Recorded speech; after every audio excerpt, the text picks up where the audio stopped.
Hello. Hi, everybody. It's stream time. Y'all, I am so tired today. I don't know what happened. Oh, no, my ears are in the way. Hold on. I made my ping tuber a little bit too big. I need to... There we go. There we go. Perfect. Let me just scooch on over here. All right, everybody. Hello. Hi. Welcome. I'm sleepy today. I don't know why I'm so sleepy. Oh, I know why. Because my cat kept waking me up. That's why. Yeah, Bella is feisty today, so there's a non-zero chance she's gonna just slam into the mic. So if you hear Mike sounding like some cat slamming into him, it's because my cat is slamming into it. Right now, I think she's sleeping, though, so we'll see. All right, folks, I got some folks to thank. Before we get started. When I was gone last week, a lot of people followed, so I want to thank folks. I want to thank Aya Sammy, VT, Code Channel, Queditonia, Kruga VS, Julius, Virtual Pet 2001, and Kiayo for the follows. Thank you. And I got some folks to thank who subbed. Thank you, Kim Bertine, for the 13-month resub. Alex Time. It's fun time. That's true. Thank you so much. And thank you, Neo Zero, 21-month resub. Blackjack. Yeah, we were, there was some real stupid stuff in the intro video. I really liked it. It was all about investing. Do you want to invest in the 90s? I fucking don't. Thank you, Shaxbird, as well, for the 21-month resub. Thank you, Shax. Clavio, thank you for the follow. And Kembertian, 100 bits for the hype train. Thank you. That train is hype. Refurb with the 10-month resub. Thank you so very much. And Moowerth, 17-month resub. Thank you. And you got the train guy there, too. Thank you. I've collected all of the level 1 emotes, have I? Well, aren't I fancy? Chat, it's time to start. But before we start, you know what time it is. You know exactly what time it is. Hold on, do I know what time it is? Okay, I do know what time it is. Chat, I got some bleak soup for you today. Okay, so this is no longer being sold at H-E-B, which is how you know it's good, because I got it on sale in the clearance aisle. Okay. It's called Trip Mindful Blend Calm, and you might be like, Calm like the app? And the answer is yes. It says I can get 3 months of free Calm Premium by scanning the QR code on the back of the can. So it's a magnesium drink. Yes, it's a magnesium drink. It's flavored like melon cucumber, which sounds disgusting. Melon cucumber can be good. It can, but I don't think it'll be good here. We've got carbonated water. We got some juice, erythritol, magnesium. Magnesium does nothing for me, by the way. I've seen a lot of people who are like, oh, magnesium's so good. It's like, I drink magnesium and it's just like, oh, it's magnesium. I don't know what it's supposed to do. Calm me down? I'll tell you what calms me down more than magnesium. Fucking coffee. And they're like, oh, how would coffee calm me down? And that's because I'm a caffeine addict. Ooh. Running a little low on product. We've also got spearmint, lemon balm, chamomile, and ginseng. So we've got something to relax us and something to energize us. Sounds normal. We've got lion's mane, and I shit you not, it's got ashwagandha, except they call it KSM 66 ashwagandha. Like, what kind of fucking ashwagandha is this, man? Did you hear her? Hi Bella. Do you want to talk to the people? She's bonking the mic. All right, Bella. Got anything else to tell the audience? Thank you, Smebble, for the 13-month resub. She is very polite. Oh, there she goes. Okay. All right. Thank you, Bella, for introducing her. Yeah, Bella's like, you thought it was your cat? That's good. Bella, you're so sweet. All right, I'll tell you what's not sweet, whatever this is. At least it doesn't lecture me. Like, oh, this is not recommended for children or pregnant women. Okay. But it doesn't have caffeine. Usually it says that when, okay. Is it the ashwagandha? I'm assuming it's the ashwagandha. All right, I'm opening it up. I don't want this. I don't want this. And it's because it's got like, it's melon cucumber flavored. And join over 20 million Calm customers. I'm going to smell it. I'm sorry. I'm sorry. Melon cucumber can be good, but it's got to be done well. Like a melon cucumber, like agua fresca sounds amazing, but a melon cucumber trip by Calm. We're mindful botanicals. It says it's a mindful blend. Fuck you. Okay, I better do this before I start yelling at this soda. Oh boy. Okay, we're doing it. We're doing it. I got a countdown. Ready? 1, 2, 3.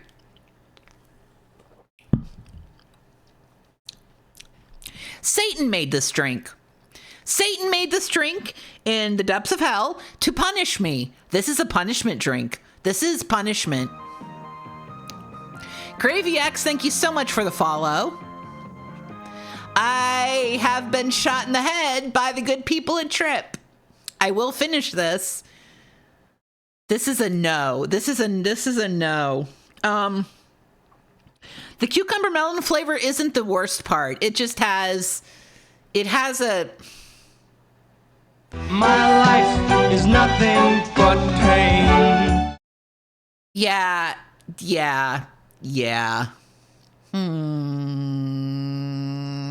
I'm going with bad drink. I'm fine. I'm not calm. I am the opposite of calm. I'm pissed. I'm the pissed off gamer. Running a little low on product. But enough of the pissed off gamer. Time for the pissed off reviewer with our pals at Interactive Entertainment. Let's go. Xena.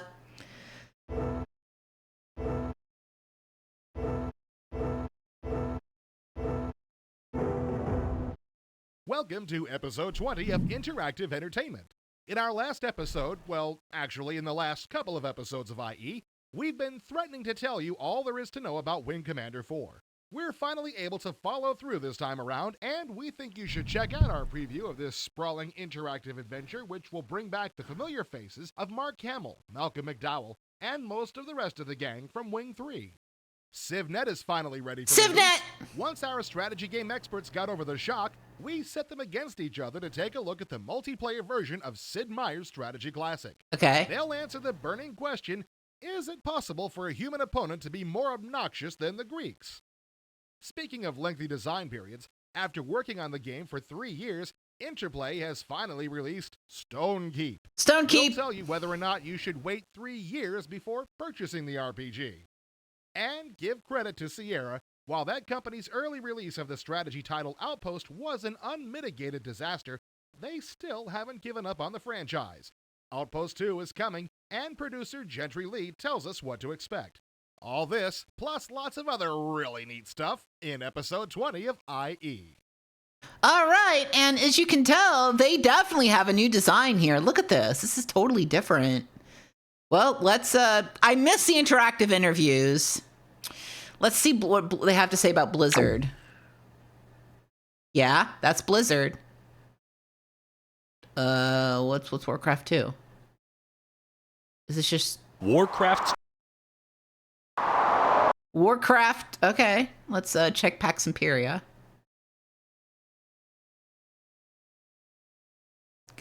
Great. And Shattered Nations? Shattered Nation. Great. And yeah. Let's check out SSI. This is a slideshow. You may click at any time to exit. The demo will be installed under Ads and Demos menu. SU27 is Windows. Okay, we got this. That's all. Can I make the slides go faster? No. All right.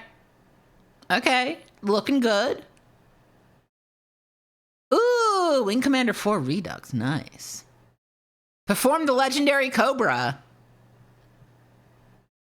And tail slide maneuvers. Yeah, I'll do this. I'll record and replay my options. Mm-hmm. Head-to-head capability. That's crazy. What about Nova Logic? Sometimes your best friends can be your worst enemies. True. Especially when they're behind the controls of an advanced attack helicopter, and it's your tail they're after. Nova Logic announces Werewolf vs. Comanche 2.0. 2 killer CD games inside one box that deliver all the excitement, stunning graphics, and multiplayer capabilities that your PC can handle. Fly the Russian Werewolf or American Comanche helicopter as individual flight simulation games, or hook up through a modem or direct connect to play head-to-head with another pilot. Playing multiple games on a network. We don't get to know the rest. That's fine. That's fine. All right, folks. You know what time it is. There's a lot of letters to the editor this time, so I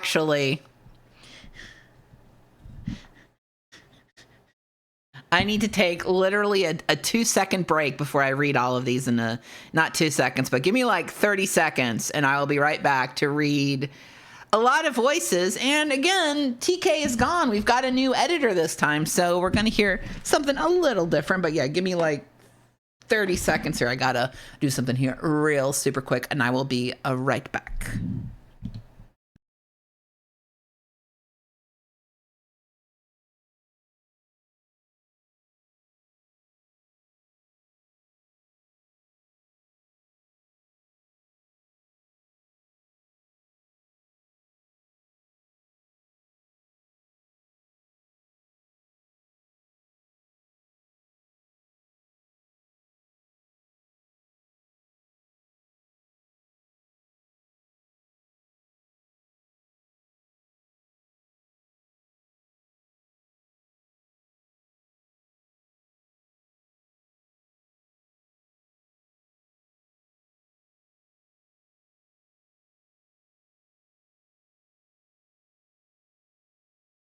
Thank you all so very much for your patience. Here we go. Here we freaking go. It is time for greetings from the Great White North. Hi, it's me again. I was the one who frothed at the mouth about issue 15 and that demo thing. First off, I just want to thank you for your quick reply to my problem and that I appreciate your help. Anyway, on to praising your great and noble magazine. Can it be called a magazine? Because when I think of a magazine, I think of squatting on the john. Excuse me. You think of pooping? Why is my... Okay. Should that have been capitalized? And flipping pages with someone in the background yelling that they have to go too. Somehow, I don't think that this fits into that category. And just looking at the CD box, I noticed that you don't even have the word magazine on it. So what do you classify this as? On to praising you. I just read the letters to the editor section and I noticed, as I always do, that you have quite the sense of humor. And I like that about your replies. And in fact, about your whole mag, it entertains as well as informs. I like it! One letter said something about CDs being chunks of plastic filled with useful stuff. Your reply was kind of like a beer ball.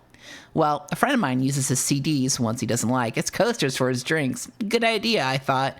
I'm thinking of doing that myself to a few of my really bad games. Corridor 7 Ultrabots.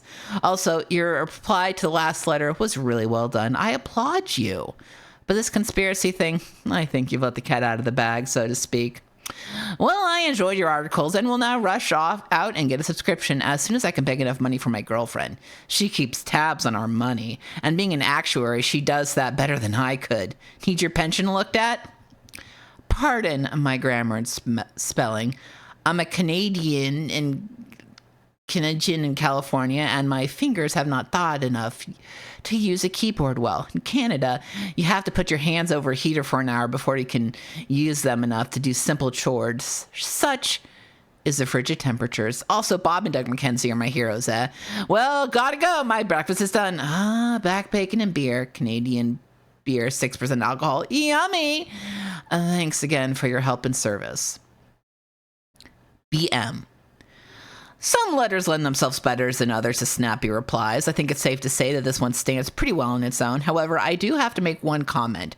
The mental image of someone trying to read IE in the John, no, I don't think it should be capitalized, is one that I'm sure I'll spend the next week trying to shake. It's the one advantage that I guess we'll have to concede to paper mags. Thanks for the kind words, Hosehead. Now take off. Thank you, Bike Kiosk, 23-month resub. Watashi wa Canadian Jinbetsu. Thank you. One voice at a time. Please no more, editor. First of all, I would like to say that I really enjoy your product overall. The reviews are right on the mark, and the previews are great. However, I'm writing to say, please stop the voice acting. When a whole review or preview is told with people voice acting, it's too much for me to watch. I can't even finish the 2 pages. Just make it stop! I'm glad you like us, but I'm sensing a slight ambivalence toward the 2 voice articles.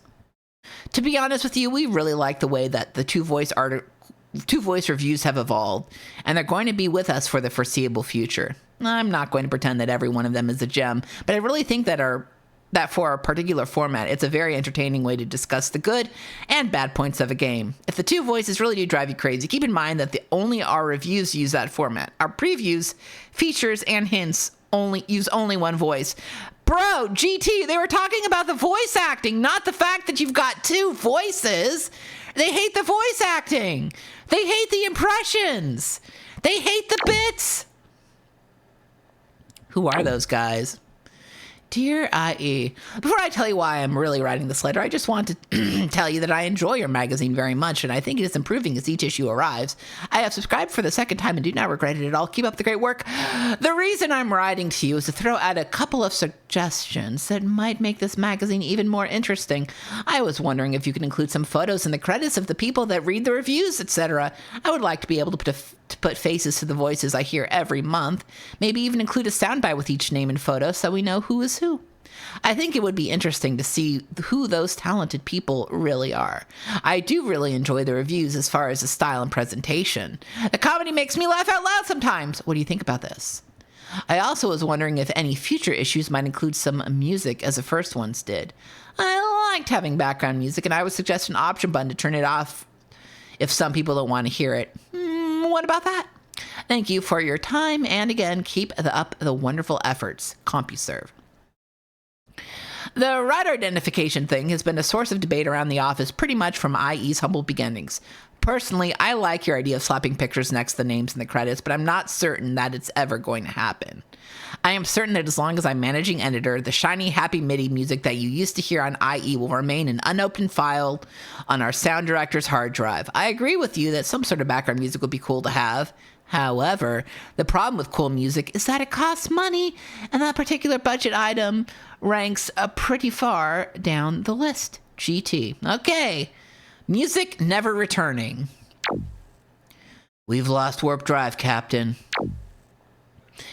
Just curious, editor. I thoroughly enjoy your magazine each month and look forward to it. I was just wondering, with the release of Windows 95 and their attempt at a 32-bit OS, I was just wondering if there would be a 32-bit version of IE released, and if so, will you cross over and create a true 32-bit version as a native OS2 Warp product? There are plenty of us Warp users out here who would love to see a native OS2 version. Possible? AOL, via internet. Oh, she's meowing at me again. Here comes Bella. She's an OS2 Warp fan. I would love to pretend that I had the answer to this one right on the tip of my tongue, but I figured I would do the smart thing for once and talk to our tech department. Their answer after a lengthy discussion was, probably. You're likely to see a 32-bit version of IE next year. Our plans are to upgrade our engine, and when that happens, 32-bit is the next logical step. On the other hand, the OS2 Warp version of IE is pretty much a fantasy. There aren't enough Warp users at the present time to justify the expense of developing for Warp.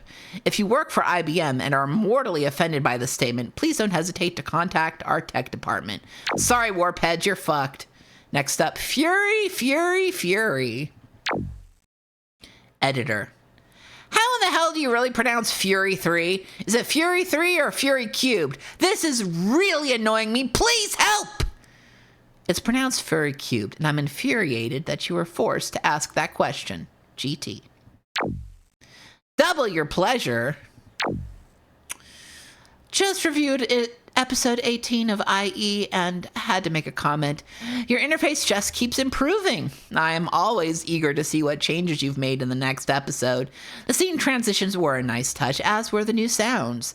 The thing that caught my attention in particular this time was in your review of The Last Dynasty. Now, there is usually an attempt at humor in most reviews, and I sometimes actually grin at them. But this one had me laughing out loud. Very well done, guys. Thanks for lightening up my day. BTW. It appears as if you need to start coming out with 2 CD-ROMs. I rarely see a complete episode anymore. Something is always getting cut due to space limitations. I can't think of anything I'd want you to cut, so perhaps you might consider going to 2 CD-ROMs?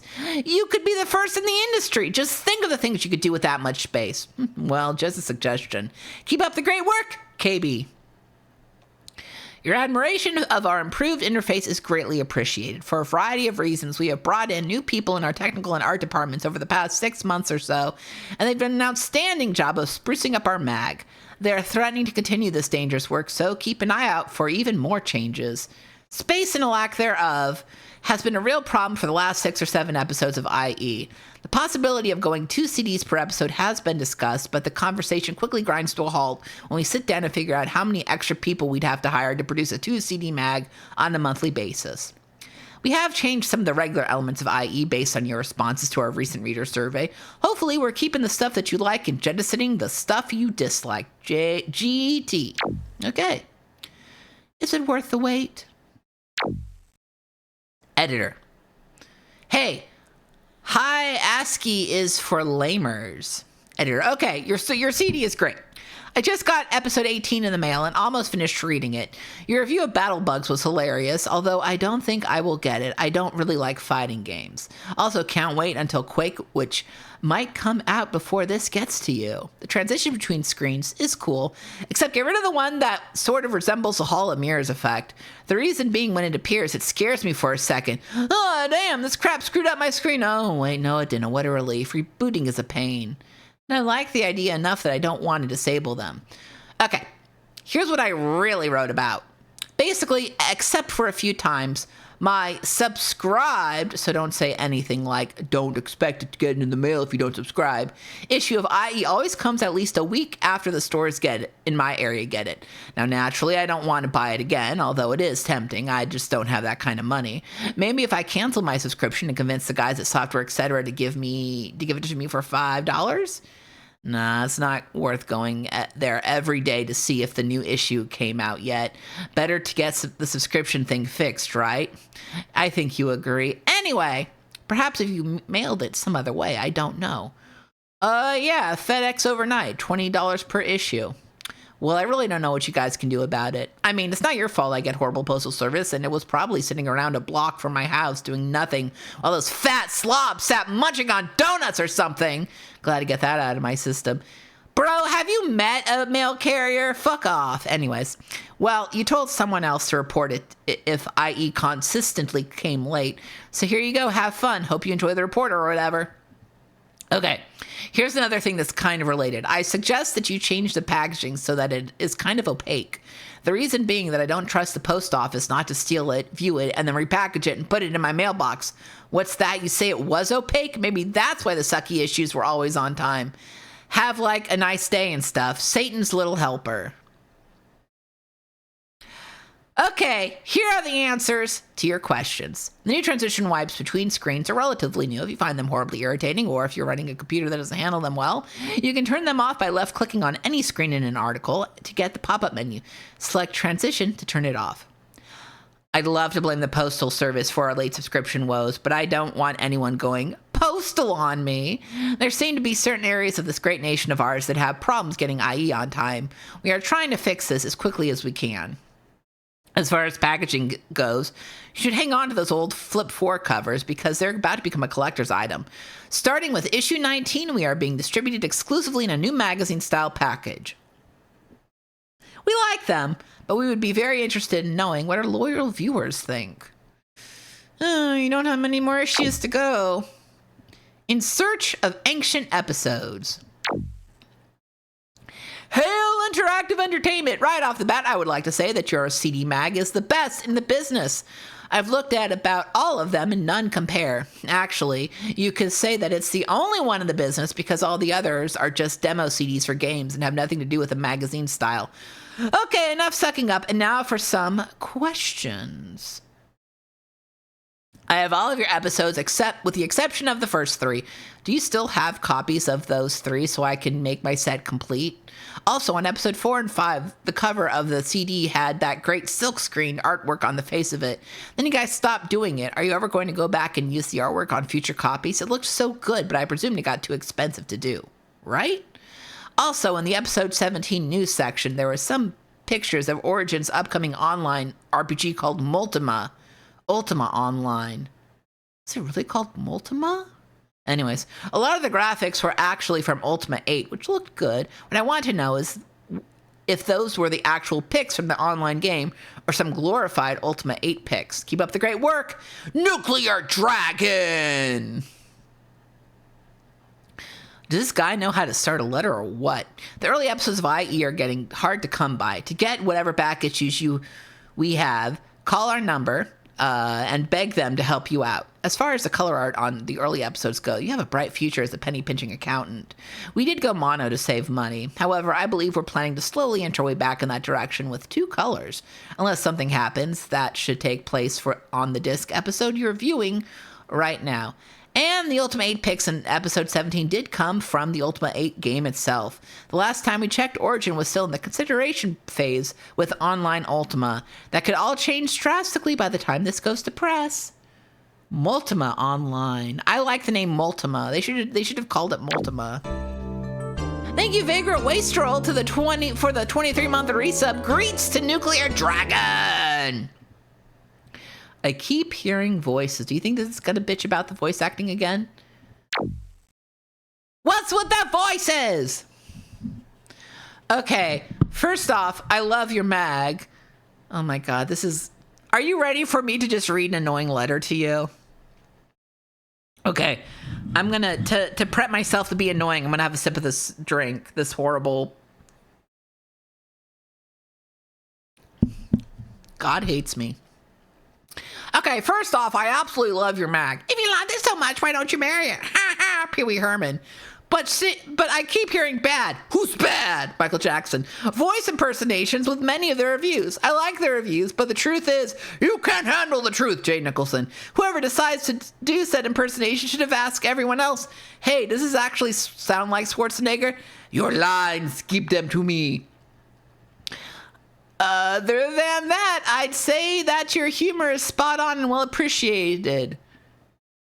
Okie dokie, Christopher Lloyd.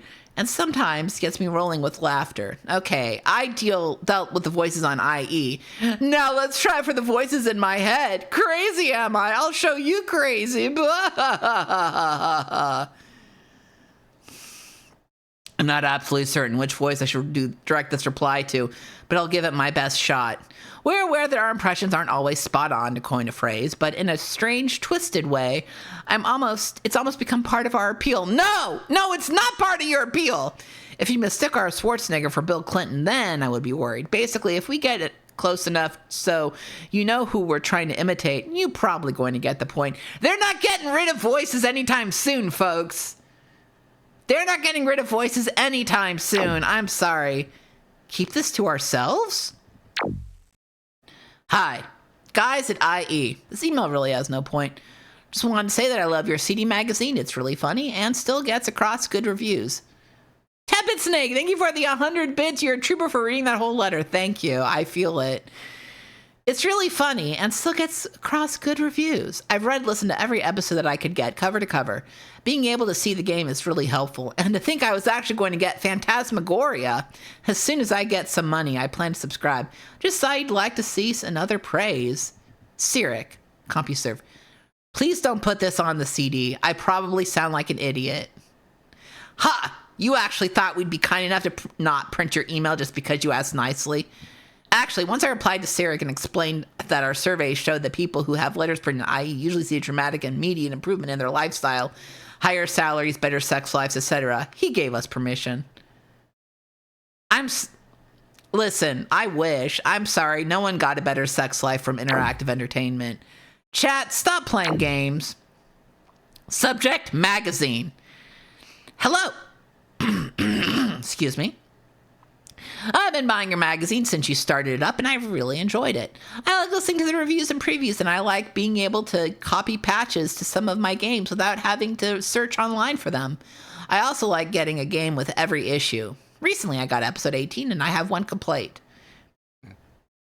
The game was The Lost Admiral, which also appeared in episode 8. You already did this with Conquered Kingdoms in episode 9 and 16. Is this going to be a recurring thing? I actually subscribed to your magazine. Hold on. I lost my place. I actually subscribed to your magazine, but if it does continue, I may have to go back to buying it at the store so I don't keep doubling up on the games and then just borrow the rest from my friends. Thank you for your time. Smiley face. SCAOL via internet. Procuring free games has become a bit of a problem. Basically, no company in this right mind, fill in your old punchline here, is going to agree to put out a recent release on our mag, and our supply of older titles has run out.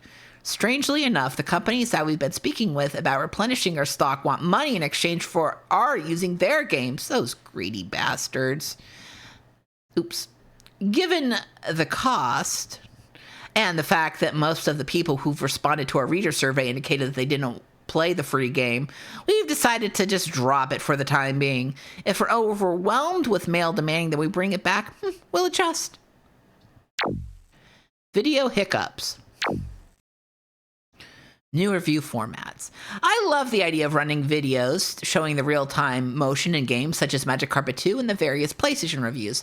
However, since you implemented the video overlaying the still frame, I get an annoying sound hiccup at the very beginning and the last second of the sound cuts out early. Oh, we were having that issue too. Therefore, the video is out of sync for the rest of the page, and I missed the last or two of sound. Is this a problem only on my machine, or are you techno wizards attempting to solve this problem already? Also, the still frames look pretty haggard while the video is running. I'm running 16 million colors through Windows 95, so I figured I should be able to see a crystal clear still frame as well as watch a full color video. Is this normal? Thanks for your attention to my questions. I love your magazine, and that's why I ordered the 3-year subscription. Oh no! Oh no, the 3-year subscription! I got bad news. It doesn't last 3 years. It never. Seattle Jim. No, Seattle Jim. Seattle Jim, you wasted your money, Seattle Jim. Oh, Seattle Jim.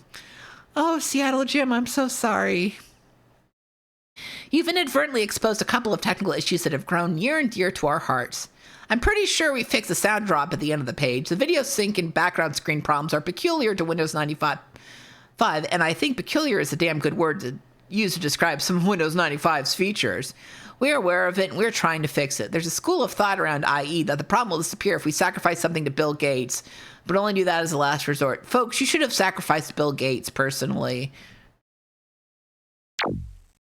Is sucking up a bad thing?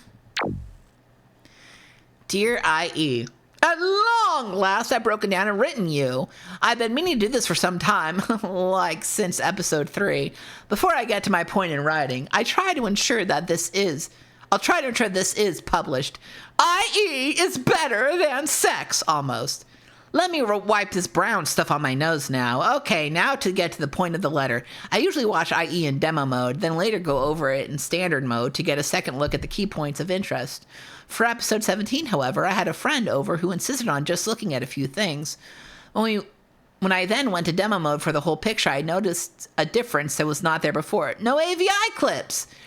They were there in standard mode, but they were skipped over in demo mode. The question is, why? Next question. You were able to give some advice to a budding programmer for writing a game. What about some advice for a budding writer who can barely program a VCR? I am developing a game's plot, storylines, mission, ships, the whole 25 yards. But I only know about a dozen Turbo Pascal commands, and that's about as far as it looks like I'll ever go. Any game companies I could send my ideas to with any hopes of seeing a finished product out on this?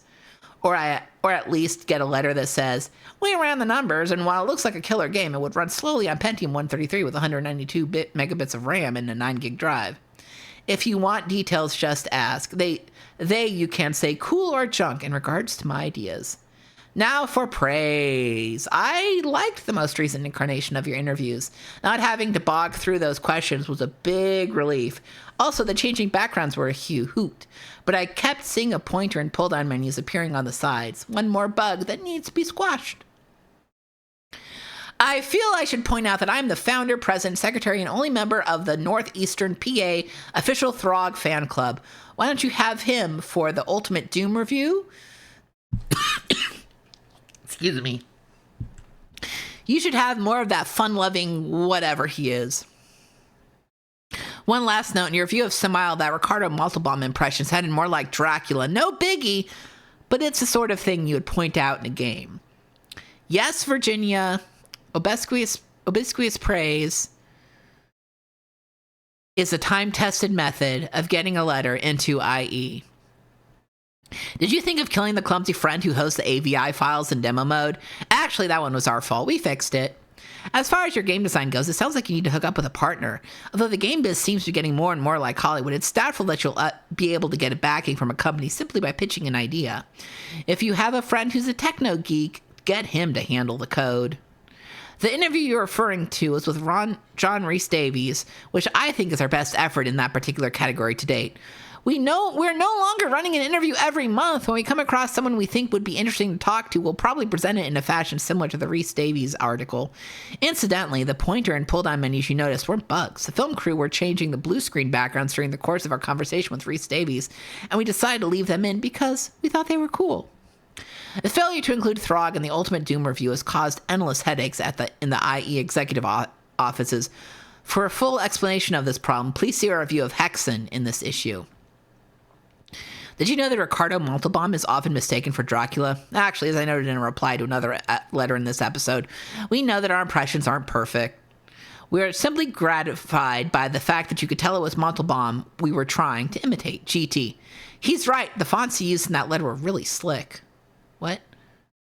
P.S. I know none of the fonts will make it into this letter section, but I figured it couldn't hurt. I wish I could have seen the fonts, man!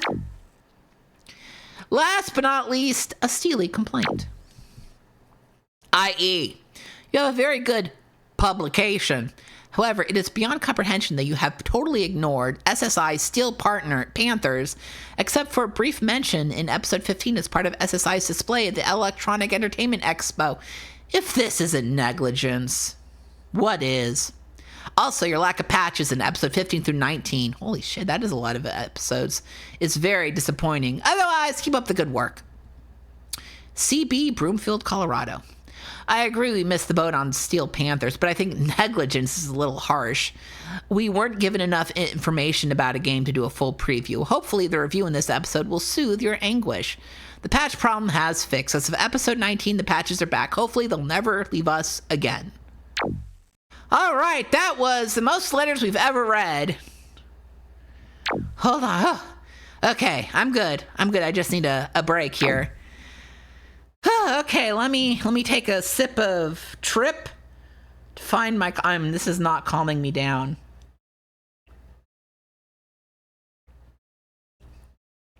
Let's check out the news. Industry news. We are unable to present industry news in this episode of IE. Industry news will return next month. Are you kidding me? This year, Christmas time is nostalgia time for the computer game industry, and everything old is new again being sold on CD-ROM. The ultimate nostalgia product is Activision's Atari 2600 Action Pack 3. Yet another dozen games for the granddaddy of all home video game systems. The new package contains Activision titles like Star Master and Private Eye, but it's also the first set to include actual Atari games, including Yar's Revenge, the original Breakout, and the cart that came with everyone's 2600 Combat. Inexplicably, Activision has decided to reduce the potential audience for this novelty package even further by designating it exclusively for Windows 95. But here at IE, we've grown particularly fond of a little-known game called Pressure Cooker.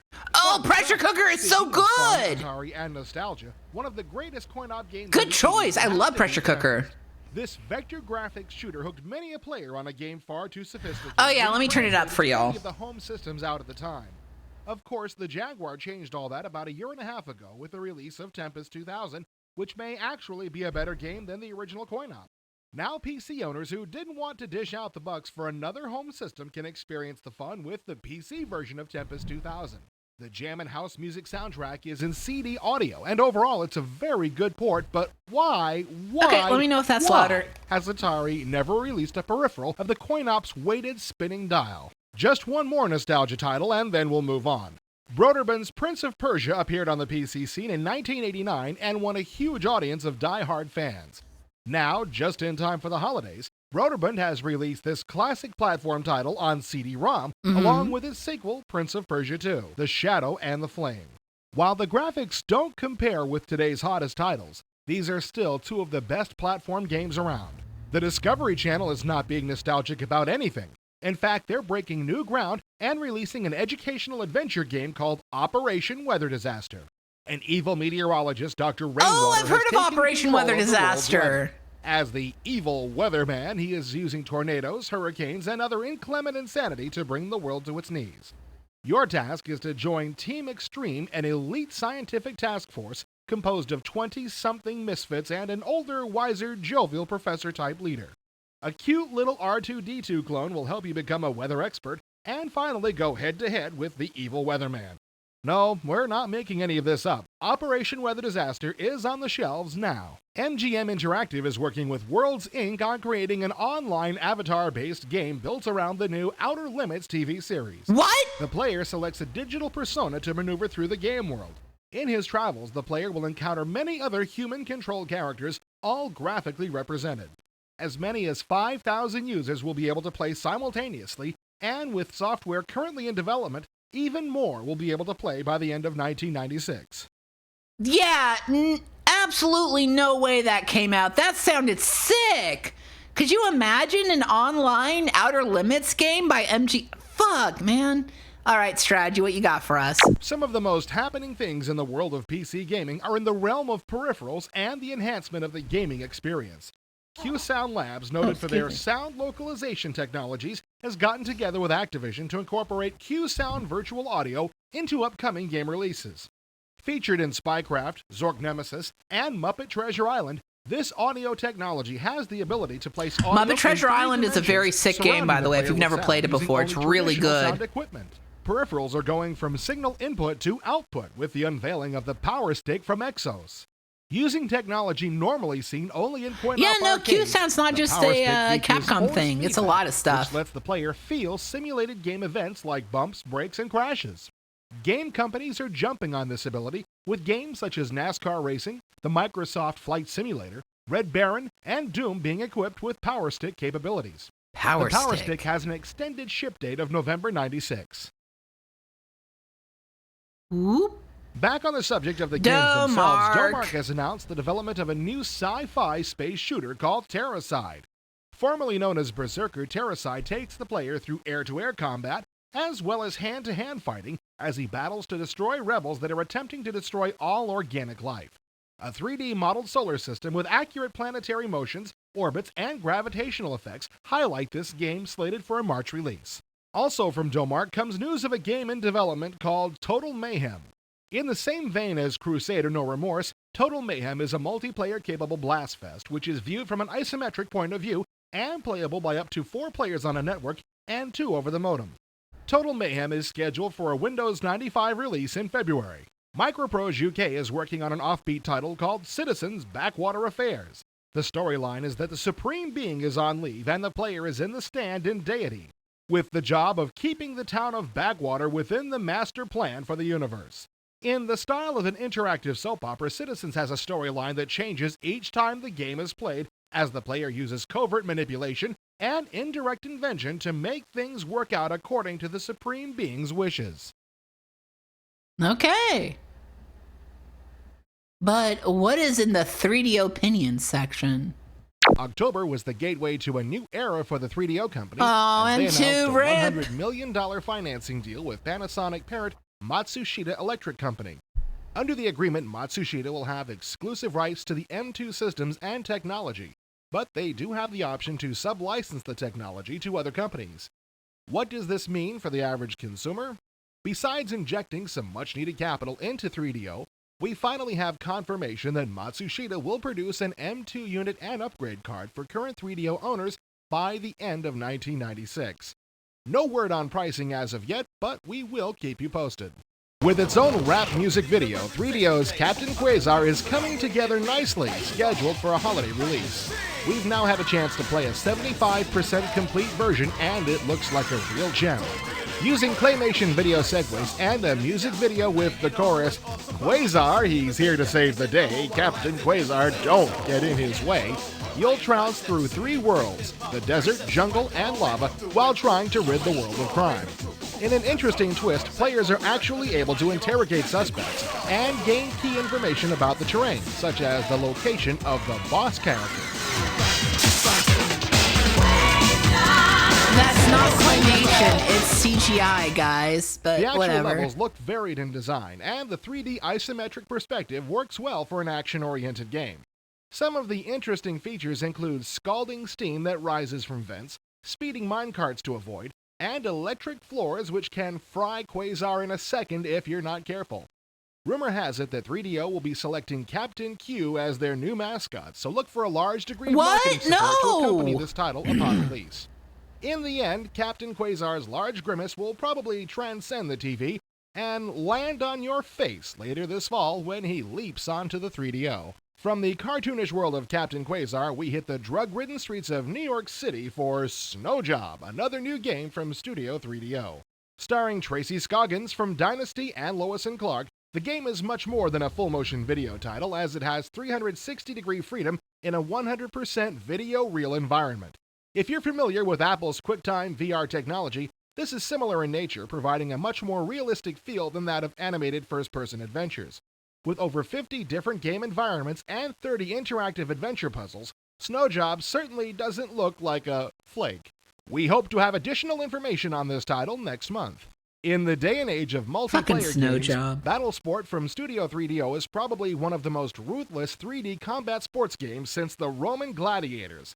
This futuristic tank sports game pits players against each other in large arenas, vying for the ultimate goal of destroying their opponent. A head-to-head split-screen mode exists for 2 players, and the ability to customize your 30-ton battle tank adds extra excitement to the arena brawlfest. If you don't have a friend to face off with, there are 10 smart computer opponents to face in over 12 arenas with day and night settings. Overall, cross-multiplayer Doom with Namco's Cyber Sled, and the result is Yeah, they had to cut out industry news for all this 3DO info. Long awaited and long publicized, this 3D adventure has finally arrived. No, it's not the 11th hour, but rather Studio 3DO's Killing Time, which is best described as a hybrid between Doom and The Seventh Guest.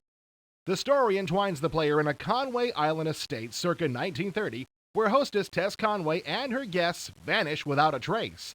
Now you'll explore the mansion in a first-person perspective as the story unfolds before your eyes, ears, and fingers. The 3D engine is well-versed, including the ability to look up and down, but quite slow at times with a poor frame rate. Thankfully, the game overcomes the low frame rate, in part due to excellent production values with full-motion video that advances the story.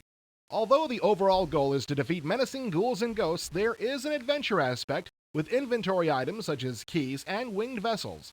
The vessels have special magical powers that can aid your quest. Weapons include a .45 caliber nickel-plated revolver, flamethrower, and machine gun. Nonetheless, the game overcomes the mold of mindless 3D shooters, thanks in part to the engrossing storyline. Killing Time warps the player into a new realm, and it's a very immersive experience despite the slow 3D engine. Overall, a quality title in terms of story with moderately impressive technology. Not many games are profound enough to simply name themselves by one letter, but Yeah, Panasonic what I'm talking G about. is one of those select few. Yeah. Named Glee's Diner in Japan, the name has been abbreviated for the US market, but thankfully the game has not been drastically changed. It's the year 1997, and a mass murder occurs at a hospital in Los Angeles. One man, a distinguished doctor, suddenly starts to hold patients hostage. He's been transformed into a mass murderer. You assume the role of his daughter, Laura, trying to uncover the mystery behind what has happened to her father. Unfolding in real time, you have 2 hours to complete the game. The actual graphics are intricately detailed in 3D, especially the character animation of Laura. The interface is simplistic as you navigate through the hospital. It's important to note that this is not a fluid 3D game similar to Killing Time, but rather a series of canned video sequences similar to The Seventh Guest. Still, it's a very impressive title which truly captures the atmosphere of the adventure. The puzzle nature of the game is well thought out, and Laura has a magical hint mirror available, but it will shatter after 2 uses. On the downside, there's no save option, so you'll have to replay the quest multiple times to successfully complete it, which should take just under 2 hours. D is a simplistic name, but an intriguing game with smashing graphics and haunting mystery. D stands for Dracula. American Laser Games' Drug Wars is arguably their best full-motion video shooter, where you assume the role of a DEA officer fighting an international drug cartel. You'll start with the small-town dealers and eventually progress up to the drug lords in South America. Can you say stereotypes? It's vital that you purchase It is pretty stereotype-esque, yeah. As the control pad just doesn't do it justice. Nevertheless, Drug Wars is a Formula full-motion video shooter, but one of the better ones. Okay. That's a lot of 3DO. What about the Saturn? Audio? Another one where the audio glitched, unfortunately, but we can see what they're playing. They're playing Virtua Fighter, right?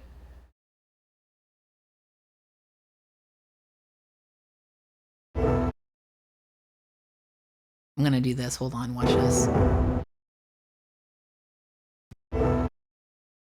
A healthy punch and kick seems to be the only two items which can virtually guarantee the success of a game these days, and Sega of America Still don't like this cucumber melon with the pending release of Virtua Fighter 2 for the Saturn.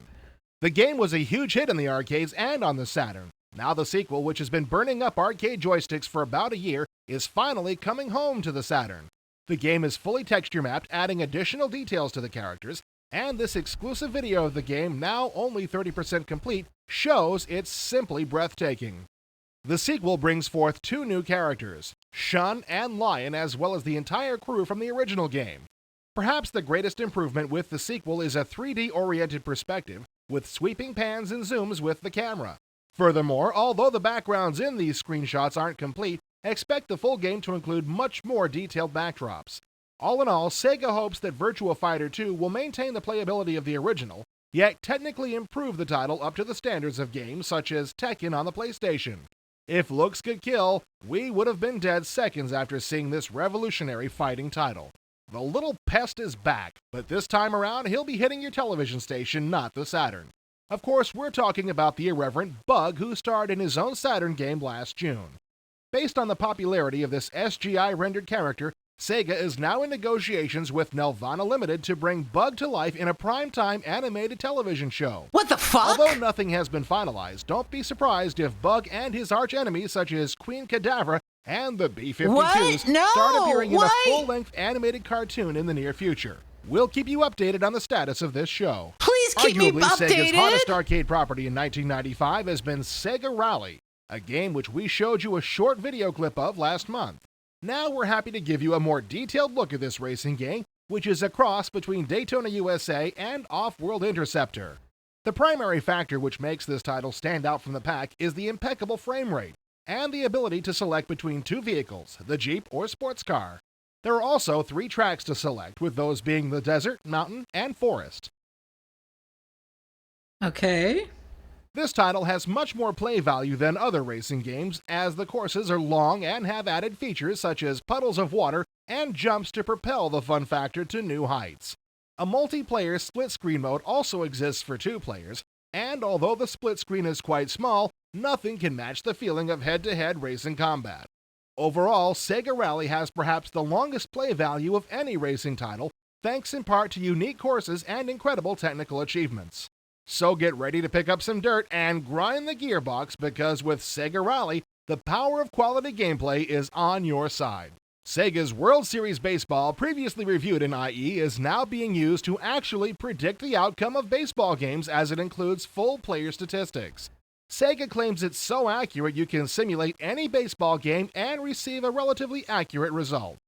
To put the game to the test, Sega played the 1995 World Series between the Atlanta Braves and the Cleveland Indians on World Series Baseball. Tepid Snake, and please. The result was a 6-game victory for the Please Braves. post links in here. As Yes, you know by absolutely, now, you that can was post the links in actual here. result of the World Series games. Please. Although Oh Sega's God, scores I'm for the clicking on games it were right off by a now. number Oh, of it's on runs, they Sega did Retro. accurately Nice. predict the winner of the series. Ditka's back. Mike Ditka, Ditka's that back. is, in Quarterback Attack from Digital Pictures. Billed as the first quarterback simulation to use full-motion video, you'll actually Discussions pick are the plays prompted and by Bug's execute them in popularity real as time both a game thanks and a to Digital character among Pictures' U.S. proprietary consumers. Insta-switch technology. Although there is a learning curve for the relatively complicated controls, Sorry to interrupt this once guy, you but actually since Bug understand was the game launched, the mechanics, character has it's been a pursued by full some of the blitz from hottest there. agencies, And studios, and touchdowns are producers only a few around. buttons away.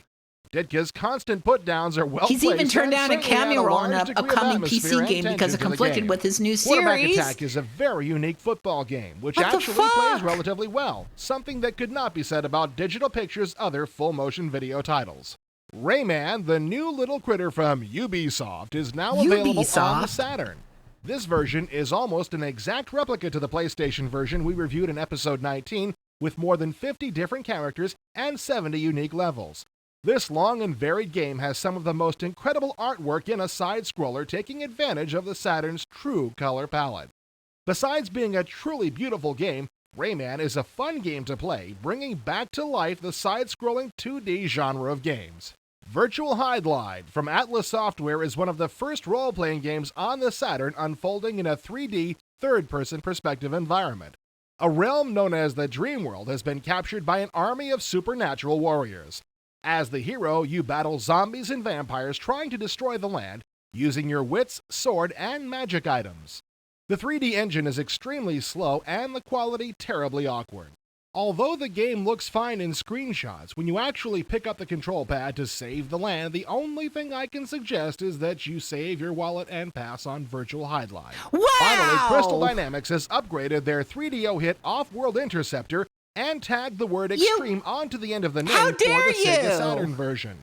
The game is relatively unchanged from the 3DO Might be one of the only incarnation, U.S. except for publications a that much reviewed cleaner Virtual full-motion Hydlide. video That's and crazy. a new option for a first-person Good in-car Lord. view. The actual engine is much faster than the 3DO version, and this makes the combat much more intense. Of course, this means that our original problem with the game, a tad too much action, is just amplified in the Saturn version. Off-World Interceptor Extreme is comparable in genre to the PSX's Twisted Metal, but certainly not comparable in terms of quality. All right, not a fan of Virtual Hydlide, huh? But you know, we gotta. I'm sorry. Did Throg not like it? Did Throg not appeal to it? We're working on a series that will rival that underachieving wuss Bart Simpson put Bugs Bunny to shame and will truly showcase my God-given talents on the tube. Why didn't Bug become a thing? Hold on, let me fix this. Unfolding. If you're looking for a shock to the heart, this month PS Extreme is truly loaded with hot new games. Speaking of loaded, get ready to cock your guns and pounce through 10 hair-raising levels in Interplay and Gremlins Loaded, one of the hottest prospects on the PSX. Available before the holidays, this is insane carnage in the truest sense of the expression. Each of the 6 characters you can control are mentally unbalanced, ranging from Mama with his plasma gun to Butch, who flaunts a flamethrower in his spare time. Unfolding through a top-down 3D perspective, the violence is on par with Doom, yet the atmosphere is very different. First and foremost, there are tremendous light sourcing effects for all the levels, and the weapons are a gold rush of firepower. That being said, this is perhaps one of the more visually violent games yet, but there is true substance behind the violence. With 15 levels of non-stop action, True filled to the substance brim behind with the secret violence. doors and passages, coupled with 6 unique characters and weapon upgrades, Loaded is the crown jewel of the PlayStation so far. It's a true rush of gore and excitement topped with a stash of passionate violence, which will whip any player into a frenzy. If you own a PlayStation, this is a must-buy, providing you don't mind the violence. Get ready to clash those helmets together as Sony ImageSoft makes its way onto the football field with NFL Game Day, an original football simulation whose design team includes some of the people behind the original Madden football. Although we can only preview the game at this point, it looks like a true touchdown, one of the first sims to actually meet and possibly eclipse the quality of Madden. The game includes a full NFL license, which brings along with it the player and team names, as well as player photos. Although it does lack a big-name announcer in the booth, it's the gameplay which counts, and based on what we've seen, it just may leave grass stains all over the faces of other football games. It's Code Red status on the PlayStation with Agile Warrior F111X, a new flight simulation from Virgin Interactive. With multiple missions and thanks for showing up, Tepid Snake. Appreciate it. You'll take hold of mighty wings to complete bombing runs, dogfights, and even a nuclear standoff. Furthermore, there is even the possibility to be held as a prisoner of war. Using video sequences for the briefings, the atmosphere is well versed, but the 3D engine leaves a lot to be desired. The plane can only climb to 1,000 feet in the air, limiting your attacks, in addition to the fact that the control is somewhat jagged for a flight sim. That being said, Agile Warrior is a competent flight simulator, but fails to hold the player's attention for a long period of time, due in part to the poor control, which may or may not be alleviated with the release of a PSX joystick. Metal equals meat in Twisted Metal, a new release from Sony Interactive Studios and Single Track Entertainment. It's the year 2005, and the streets of California have turned into the ultimate drag race, as you take charge of a vehicle and fight for your life in a fully interactive 3D environment. The 13 vehicles you can choose from include regular sports cars, a police car, and even an ice cream truck. Some of the combat zones are large arenas where weapons such as missiles and machine guns can help you beat the opponent into a bloody pulp. Sweet tooth. The addition of ramps to the arenas add even more excitement, and the physics of the 3D engine are simply incredible, allowing for fast stunt turns and trick maneuvers. A two-player split-screen mode also exists, which is wildly addicting despite the somewhat smaller view screen. Twisted Metal is one of those game concepts which is entirely unique and also well-produced. If you're interested in arming a Firebird with top-of-the-line cruise missiles and taking out a monster truck, only Twisted Metal is demented enough to cater to your tastes. With that being said, this is an astonishingly realistic game that punctures the senses with a plethora of action. Designed by the same team behind Twisted Metal, Warhawk, a game we previewed a few months ago, is now reviewable. And get ready to click your fingers into overdrive. This is combat Is the Twisted Metal TV show okay? I've been curious about it. And a highly detailed plane cockpit, Warhawk has the advantage of an incredible 3D engine, something Agile Warrior lacked. Wrapped around a full-motion video story, the 6 missions plummet the player into canyons and abroad vast seascapes, where the goal is kill or be killed. The feeling of flight is intense, especially the ability to look around inside the cockpit, an important feature in modern flight sims. 4 different views are available, obviously including inside the cockpit and chase cameras. With a variety of air-to-air and air-to-ground combat, Warhawk could easily be considered the epitome of console flight simulations. The actual aircraft is a somewhat figment of the imagination, but is based on actual flight technology. It can act as a full-fledged fighter jet or lock into a hover mode. Best of all, it has the ability to perform loops and barrel rolls to avoid enemy firepower. Warhawk, the Red Mercury mission, is one bird that is perched on its nest above all the rest. It's the quintessential flight simulator for any console system. America's favorite sport that isn't one, wrestling, has now body-slammed itself onto the PlayStation with Acclaim's WWF WrestleMania. Featuring those wrestlers you'd like to play in a video game but never meet in person, such as Yokozuna, The Undertaker, and Doink the Clown. This is a surprisingly good game with unique special moves such as electrocuting players, and signature moves such as the Pile Driver and Sunset Flip. This is essentially Mortal Kombat in the ring. Nonetheless, not the addition really, of the but WWF I do like announcers more. for I do commentary like is this a game. nice touch, and consequently, WWF WrestleMania is a polished title for fighting game aficionados.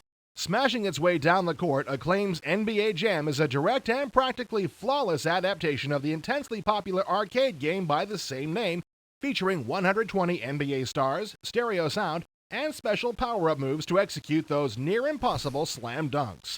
This tournament edition of the game is best suited for multiplayer action, and with the forthcoming Sony multi-tap adapter, up to 4 players will be able to square off in the court.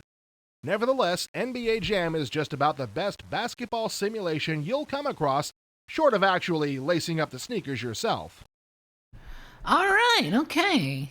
Not bad, not bad. All right, let's see the articles for this month. Abuse. Oh yeah, I remember abuse. Okay. All right, we got a bit here, folks. I gotta level with you. The Trip Mindful Blend is gonna make me have to take an early intermission because I don't know what it's mindful of, but it feels mindful of attacking my guts with a bunch of punches and fights. So give me about 10 minutes for an intermission. I got an interesting one here. I've got a recorded wrestling match from WWF from 1971, along with some nature noises. It's been a while, so yeah, all right. I'll be back in about 10 minutes while I try to feel better. I'll see y'all then.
From out there, Greece, weighing 201 pounds, wearing the purple tights, here is Mike Pappas.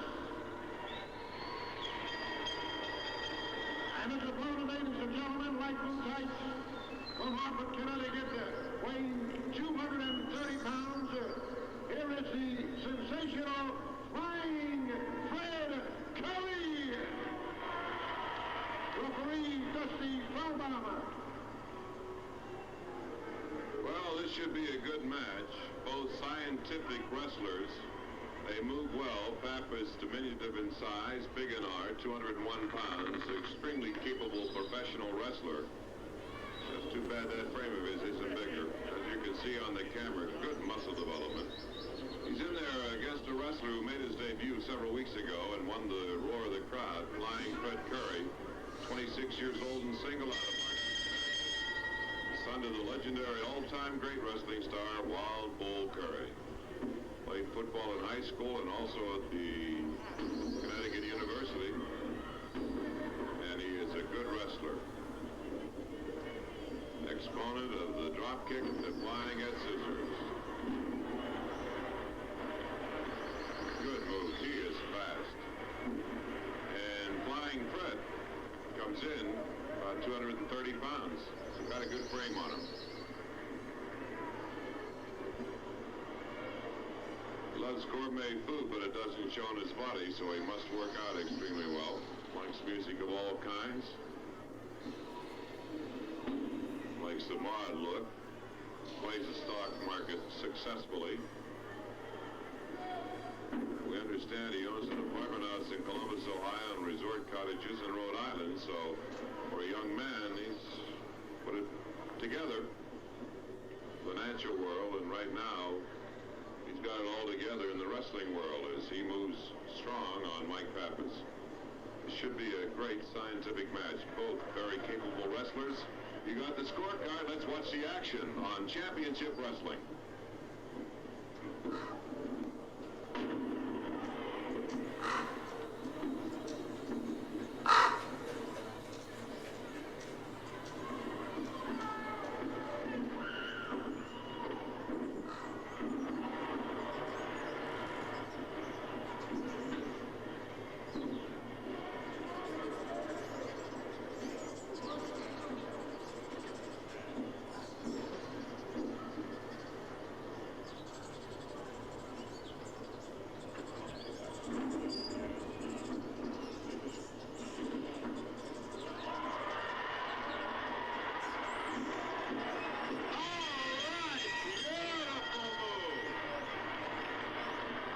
kick. Perfect. Flying Fred went up, spun the web, and the fly went in and got trapped. Good match, though. Here's Buddy Wagner. Time, ladies and gentlemen, 1 minute and 58 seconds. The winner, Flying Fred Curry. Let's give them both a nice round of applause. Yes, sir. Mike Pappas, the winner, Flying Fred Curry. Flying Fred Curry got his license, and he was flying high and put it all together. Beautiful match. Good move by Fred Curry. Excellent. And you're going to be hearing a lot about that youngster, Flying Fred Curry. A great wrestler and good moves. We'll be back with an interesting interview on Championship Wrestling. Stay with us. Don't you dare go away. Ray Ford has done it again. Actually, he's outdone himself for a big wrestling show in the beautiful Boston Gardens on Saturday, August 14th. That's next month, Saturday, August 14th. Listen to this main event. One bout already signed. It will be a six-man tag riot. 3 out of 5 falls, a 2-hour time limit. On one side of the ring, the World Tag Team Champions, Tyler and Graham, and they're also going to have their manager, Albano, to make up their threesome. So it's Albano, Tyler, and Graham, and their opponents, Pedro Morales, the heavyweight wrestling champion of the world, the Indian Chief, Jay Strongbow, and they picked up for their third man, Gorilla Monsoon. So it's 3 out of 5 falls, a 2-hour time limit. Morales, Strongbow, and Monsoon against Albano, Tyler, and Graham. A 6-man tag riot, 3 out of 5. Boston Gardens next month, Saturday, August 14th. Another bout already signed, a return to a positive finish. Beautiful Bobby from Cincinnati, Ohio, managed by the Grand Wizard against Handsome Jim Valiant. Those are the 2 bouts already signed for next month. Right now, let's talk to manager Lou Albano, now wrestler, and Lou Graham, and see why. First of all, Cartel, I'd like you to take a look at this belt. Here's the Tag Team Championship belt. I want all the audience to see. I want the people to view this. Perhaps the greatest thing, it's the World Championship belt. Never mind brass knuckles. We don't need any of your comedy, any of your insults, or any of your humor. Now, I want to tell you this. I'm in there in Boston Garden. This is perhaps going to be the greatest match in the history of Boston Garden. Namely, because the fabulous one, Lou Albano, is going to be in the corner of my world champions. And I want to tell you this, heavyweight, Monsoon, I see you looking in the back. I'm talking to you. Take heed, because you're the man I'm after. I'm not worried about Morales. I'm not worried about the other weasel, Jay Strongbow. I'm looking out for you. I took a few of your chops. I got something to pay you back. Now, as far as my world champions, there's no one in the business today that can compete with the fabulous Lou Graham and Tarzan Tyler. We're going out there. We're going to make short work of this threesome, this awkward threesome that we don't even consider in our class, that have chosen me to be their partner. I feel this a great honor and a great tribute to my champions to pick me to be on their side. And I assure all our many fans an easy and great victory. Thank you very much, Lou Albano, and fabulous Lou Graham. We'd like now to talk to Pedro Morales and Gorilla Monsoon to see what they have to say about what Albano just said. He just dropped this. Albano dropped something. Well, you know, all the Boston fans who saw the match realized that this is the only way it could ever be resolved, is to put the big mouth in a pair of tights, and between him and the rest, they've been sitting around the fireplace eating marshmallows. You got something to say, Albano? Do it yourself. To do it yourself for you. What do you think of him, Pedro? He's light, isn't he? Well, I want to say one thing. I'm very glad and it's a pleasure to wrestle with Monsoon and the Chief, and believe me, I'm looking forward to Mr. Albano because he's after me for a long time, and believe me, I don't love him. And the only way, I want to say one thing in Spanish, can I say this?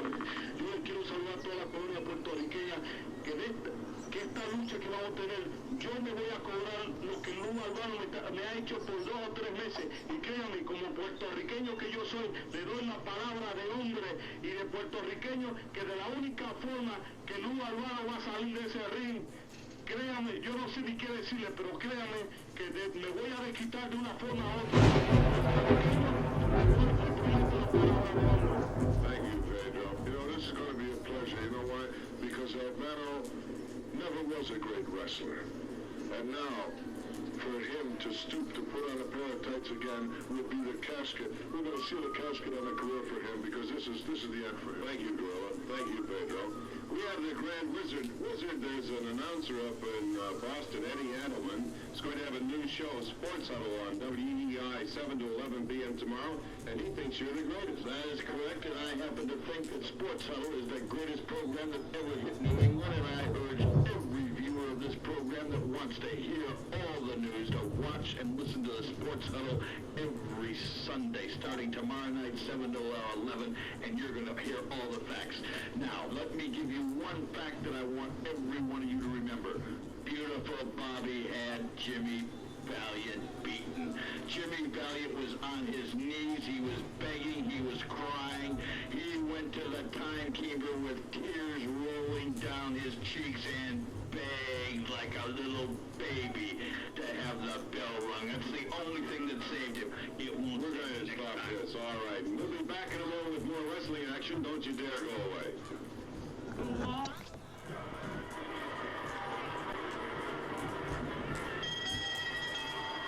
This is the fourth match.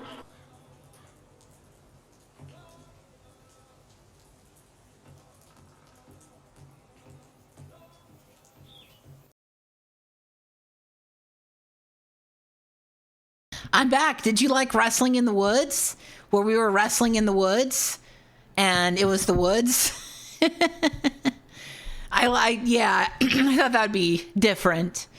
Just something to show. All right, folks. I gotta tell ya, we're in the home stretch of this issue, so let's go. Let's just get to it. I said let's get... There we go. Let's get to it. Screamer. That's a good name.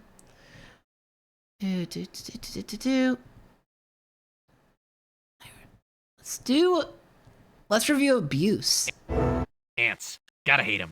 Mow him down with my trusty laser rifle. Yeah, that's the ticket. What are you on, crack? Nope, just playing the first release from the new company Crack.com called Abuse. Like it? It's on par with the best platform games I've ever played. Whoa, even Crack.com? Blackthorn? Even Earthworm Jim? Even those. So what's going on here? What's the story about? Well, you're this guy, see? And the Earth's been invaded by these ants, and you've got a suit of armor. Shades of John Steakley. And you run through these levels and blast aliens and robots with 8 different types of weapons. Tricky. Yeah, but the cool part is you just run and jump using the arrow keys, but you aim and fire using the mouse. So unlike the vast majority of run, jump, shoot games out there, you can fire in any direction, up, down, even behind you, as you beat a hasty retreat. Okay. Along the way, you can pick up extra items that give you special abilities. Flight, speed, even the ability to take more damage before dying. A skill which is desperately important when playing the game on the ultra-violent settings. There are other obstacles, some dangerous, some helpful. Gun turrets pound you with laser fire and missiles. Teleporters Thank you, whisk you to Courier other Ice, parts for below. the follow. Switches I open appreciate doors and it. hatches, while other gadgets hurl you high in the air. It's cool. And the sound effects are simply awesome. Even better, the game levels are fully configurable. You can even build new levels from scratch using the built-in level editor. That's awesome! The level editor is a bit difficult to learn to use, but compared to those found in other platform games, it's a snap. Most platform games don't have a level editor. Ding! Give that man a prize. Oh, I get it. I noticed that not only can you build the actual structure of a level, you can also edit the relationships among objects. That's right. This lets you create some amazingly complex puzzles using only the basic objects provided with the game. You can also supply your own graphics to create an entirely original game using the Abuse engine. Well, that's cool. Still, these graphics are kind of muddy looking. Yeah, it would have been nice not to have to blow things up to get to see primary colors. Still, that and the fact that Abuse only uses single-plane scrolling are the only complaints I have about this game. And they're relatively minor. It's not the cure for cancer. And it's not going to feed the starving millions in third world countries. But it is a fast, fun, run around, jump on things, blow stuff up kind of game. If you like platform games, you'll like Abuse. Hey, who doesn't? All right. That's Abuse. Ants. But what are the pros of Abuse? A fast-paced and fun platform game with the coolest control scheme ever. Also completely reconfigurable. Use the built-in editor to make new levels, or your programming talent to rewrite the game. The cons? The palettes in the existing tile sets are rather boring. We should also try Blackthorn, Pitfall, the Mine Adventure, and Lode Runner, the Legend. Okay, let's go back. Chat, I am never drinking a Trip Calm drink ever again. I mean, it's discontinued, so I don't have to worry. But out of everything I've had on stream, this is the one that's made my tummy hurt the most. It's amazing. All right, let's check out Battleground Ardennes. Battleground. Strategy games have been around as long as PC gaming has been in existence and have long been one of the most popular gaming genres. Lately, though, there seems to be a growing popularity in war games, with World War II being the focal point. I don't know if I can finish this drink, in this man. wave of games is Talonsoft's newest release, Battleground Ardennes. This is a Windows-based game that runs under Windows 3.1 or Win95. This is bound to be good news to some folks and bad news to others, depending on whether your relationship with Windows is spit and vinegar or sugar and spice. Battleground Ardennes is a turn-based hex-style strategy game centered around the World War II's Battle of the Bulge. This was the time towards the end of the war when the Allies had established a presence in France and Germany decided to launch an all-out offensive to drive them out. The offensive caught the Allies off guard and drove their forces back, making a bulge in the center of the battle lines, thus the name the Battle of the Bulge. The battles that took place during this time were fierce and bloody, becoming the stuff of legends and movies, with the final result being the defeat of the Germans, heralding the end of the Third Reich at the expense of many lives. Battleground Ardennes really comes through with Talonsoft's trademark battle view system. When you look at the game from the normal viewpoint, it looks like any other strategy game with a bird's eye view of the battlefield and two-dimensional terrain. But when you zoom in, you get the 3D map, which is very impressive. No other game I've played delivers a sense of true three-dimensional terrain like this one does. It may take some players a little time to get used to, but this combat system really delivers more of a feel of the battlefield itself than any game since Perfect General 2. Okay. The gameplay is just like you'd expect from a hex-based game. Not quite I as would sophisticated I as would some other much rather releases, have but a Jocko little more sauce. in-depth than something like Oh, I Panzer wish General. this was The main Jocko. wargaming rules are included, such as terrain and combat modifiers, but some of the more advanced features found in other games like fatigue, lines of supply, leadership factors, or zones of control were left out. Gameplay is carried out through a series of turns. Each turn is broken down into phases of movement, preparation fire, offensive and defensive fire, and assaults. It's a very basic game structure that doesn't try to break any new ground, but provides an easy-to-use, tried-and-true system. The only trouble is that it can take forever to get anything done in combat. I mean, sometimes you can just wail on the bad guys with no real effect. In fact, you'll soon come to despise that ever-present no effect message. I know what you mean. I'm all for realism and everything, but doggone it, sometimes the game can get bogged down when there's just no units being eliminated. In games like Panzer General, units are eliminated at a pretty good pace, which means cities and other terrain can be taken and retaken with regularity. Push and pull, ebb and flow, all that good stuff. But the action in Battleground Ardennes can tend to drag. The phases of the game represent such a small amount of time. The rate that units are destroyed may be very representative of the way it actually happened, but if it gets boring, who's going to care? All of the units' movements and combat are based on a relatively small group of values. There are attack strengths and ranges for both hard and soft targets, defensive strengths, movement ranges, morale, assault strengths, and victory point values. Although there aren't the sheer number of values and modifiers found in seriously hardcore war games, the small number of things to worry about makes for a fun game that's easy to play and understand, but don't be fooled by the box. The box says that Battleground Ardennes offers unparalleled realism, quote unquote, and that would lead one to think that this is a very in-depth simulation of World War II combat.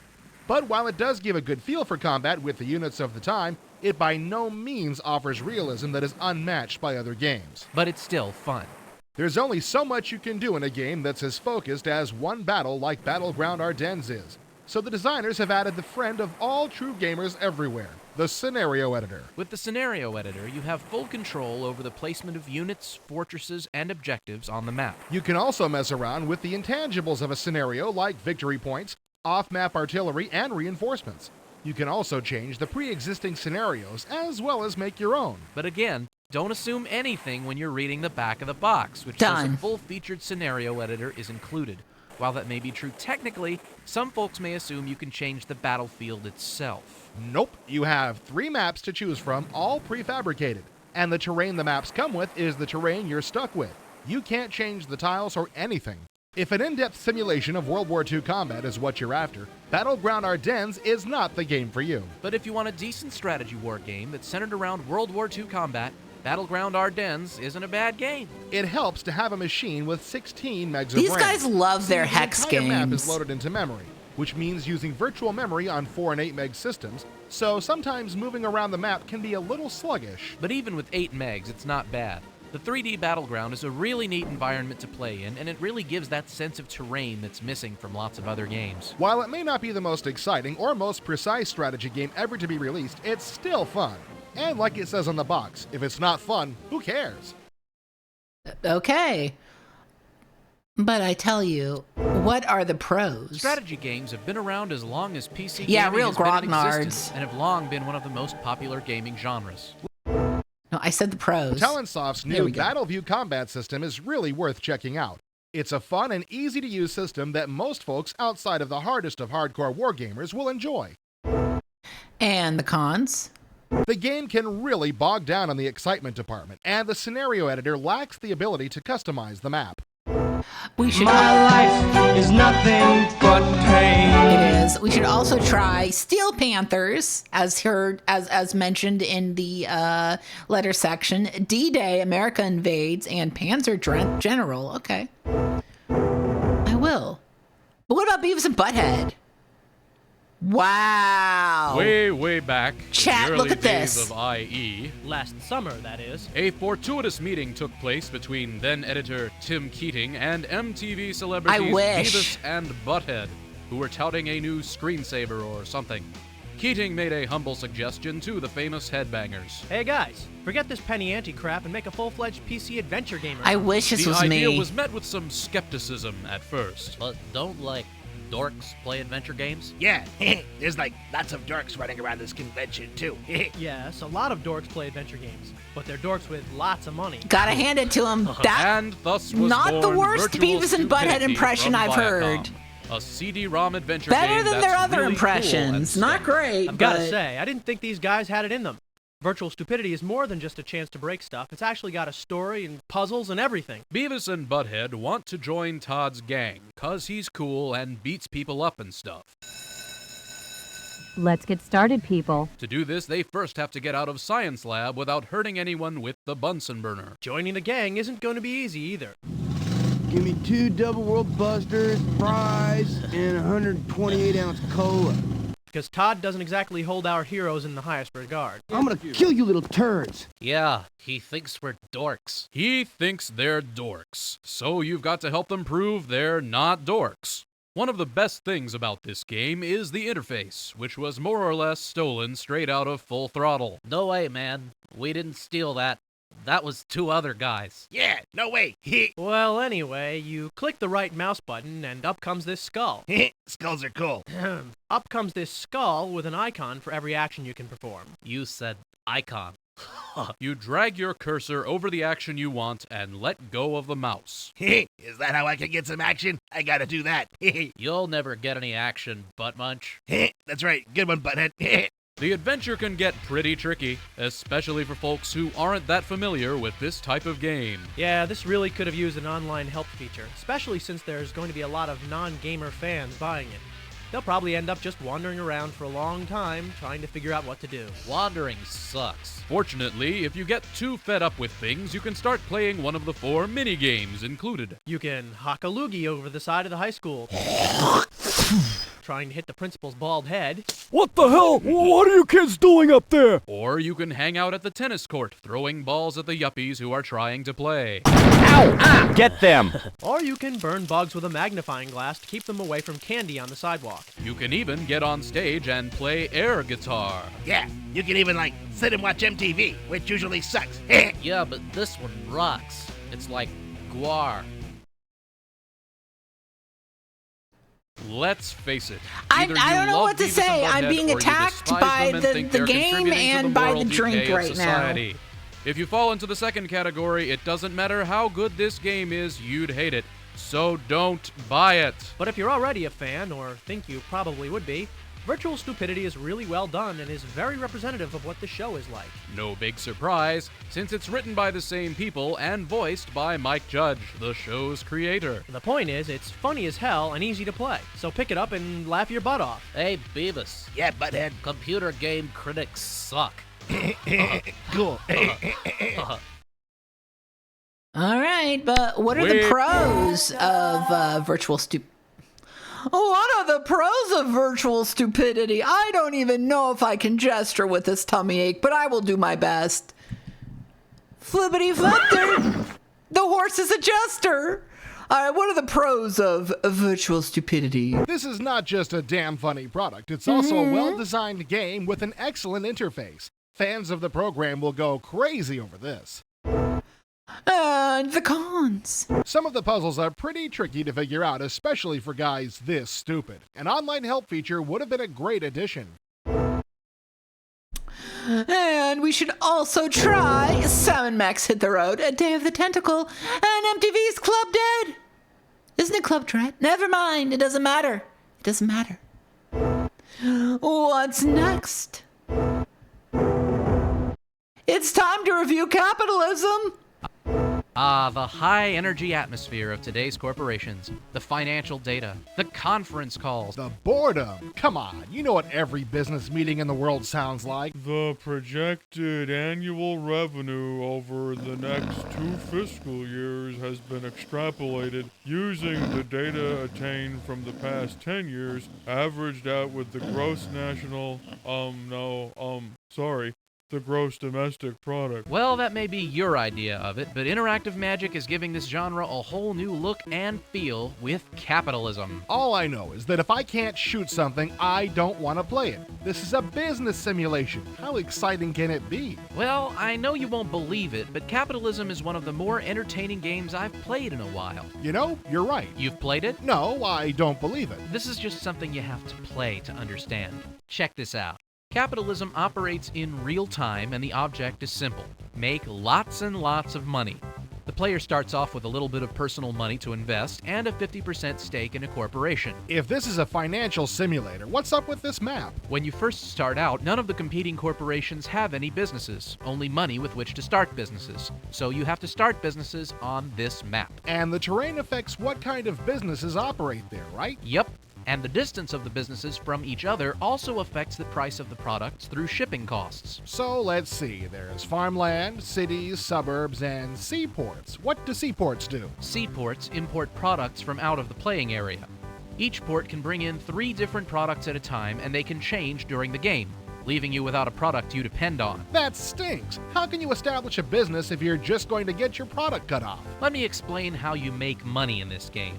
You can play the stock market, sell raw materials for production, you can actually produce things, and you can sell them at retail.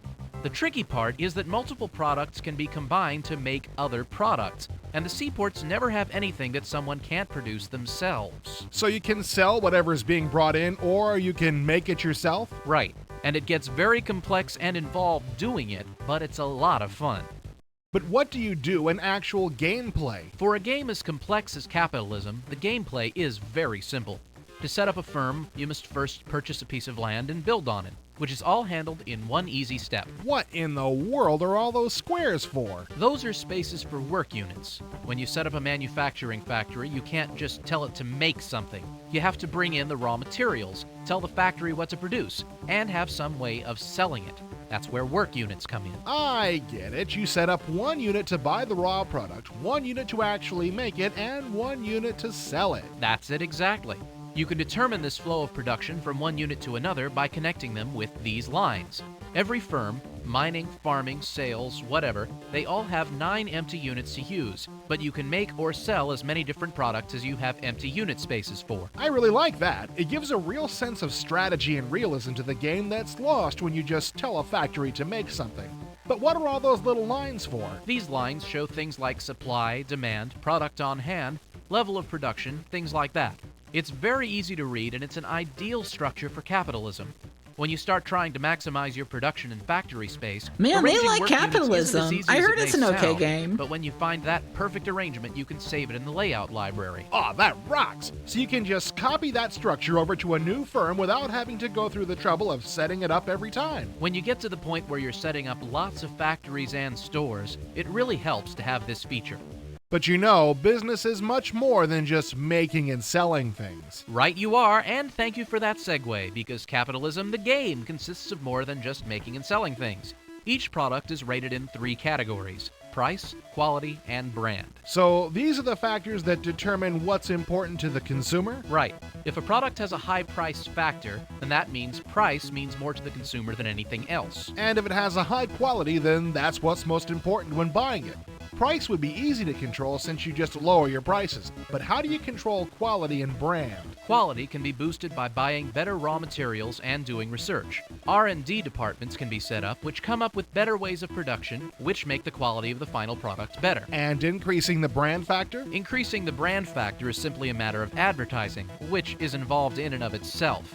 Each city has at least one television or newspaper station in it that you can use to advertise a product. By hooking up a sales department to an advertising unit, you can pump in whatever amount of money you want per month to market that product. And you just link that advertising unit to the TV station or newspaper of choice. How can you tell which one is best? Each station or newspaper has its own ratings and prices that you can go by to determine which one you want to use.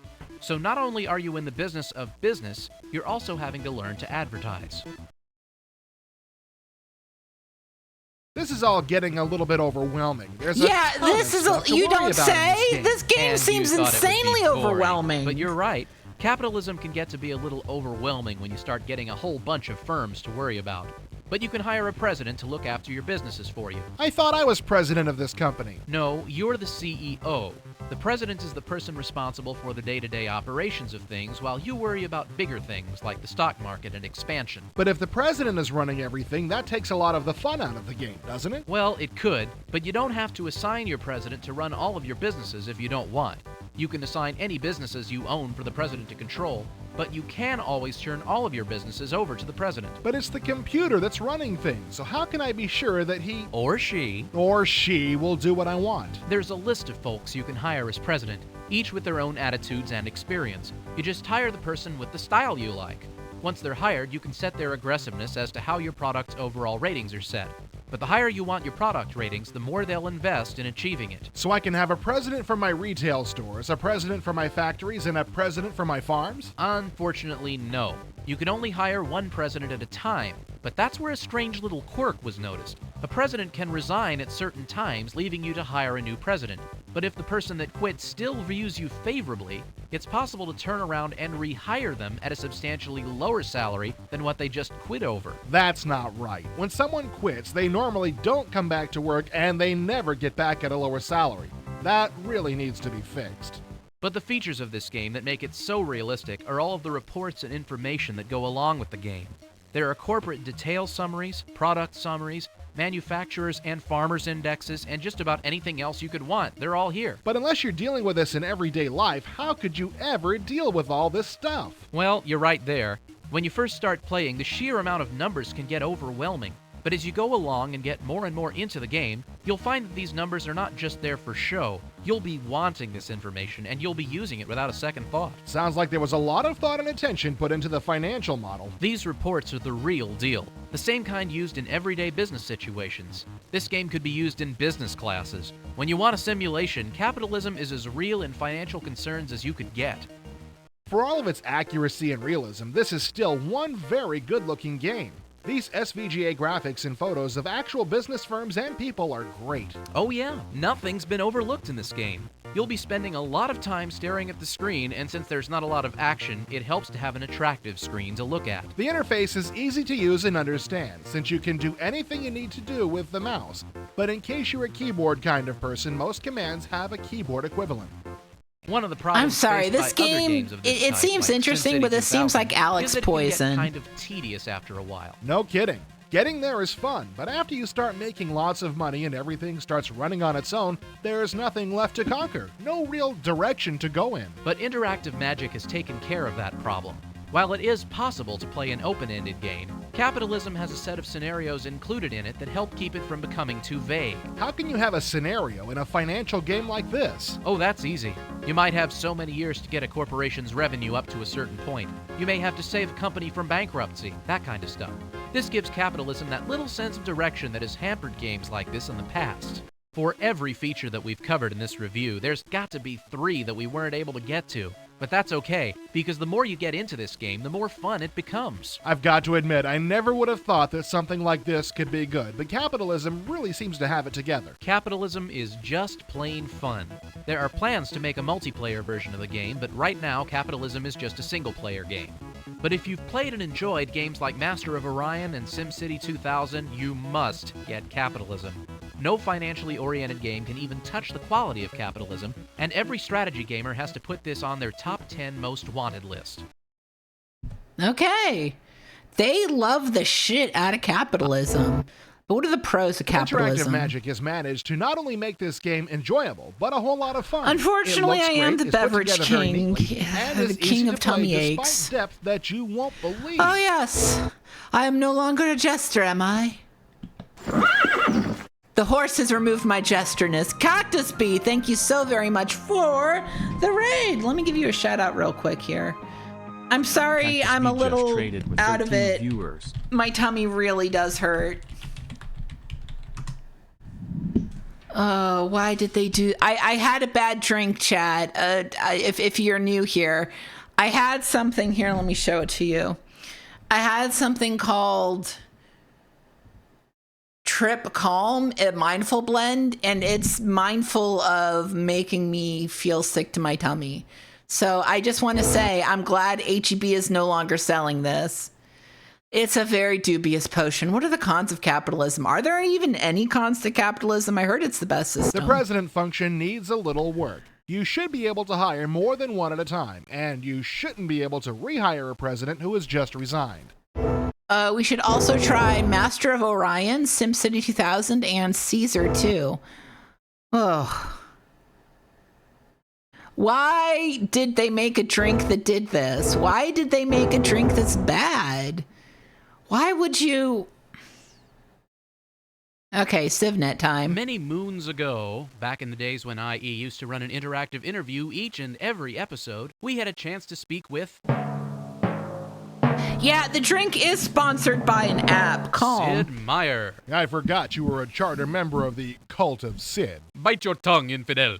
Anyway, the reason we spoke with Sid was because he had written some really cool games, titles such as Railroad Tycoon, Covert Action, and Pirates, just to name a few. However, the reason that people like you kowtow whenever they hear Sid's name mentioned is a little strategy game he designed called Civilization. I'll let the little strategy game reference slide this time, but keep in mind Empire that I can get about of the 100 Red Hot angry Chili cult members Peppers. here in a That's cool. heartbeat. You started Civilization in the year 4000 BC with one group of settlers. You could win in one of two ways, wiping out everyone I haven't else even or finished the becoming first drink. Should I civilization try land a to? spaceship on Alpha Centauri. Should I give up on it? To reach these goals, you had to manage your economy, your military, your citizens, and your technology, among many other things. The game remains a classic. Unfortunately, many people felt there was, dare I say it, a flaw in Civilization. Be very, very careful where you go with this. Even true believers such as my friend... no. I had a and bunch. his I think I am going to zombie stop. Followers longed for the ability to humiliate I think this might be the Actually, first drink you're I right. couldn't The lack finish. of a multiplayer option was a problem, which Microprose is fixing with its imminent release of CivNet. Even with network support, it's still Civilization. For the most part, this is a good thing, although fans of the game who were longing for a brighter look or a bunch of new features might be a little disappointed. The tile graphics look unchanged from Civilization for Windows. They've added a few neat things for single-player mode, you can spawn multiple gameplay windows, and there's a research advisor who can tell you how to get from technology A to technology B, but it's still really the same as it ever was. Fortunately for fans of the original, the multiplayer support built into CivNet is extremely well done. I don't think they missed a trick here.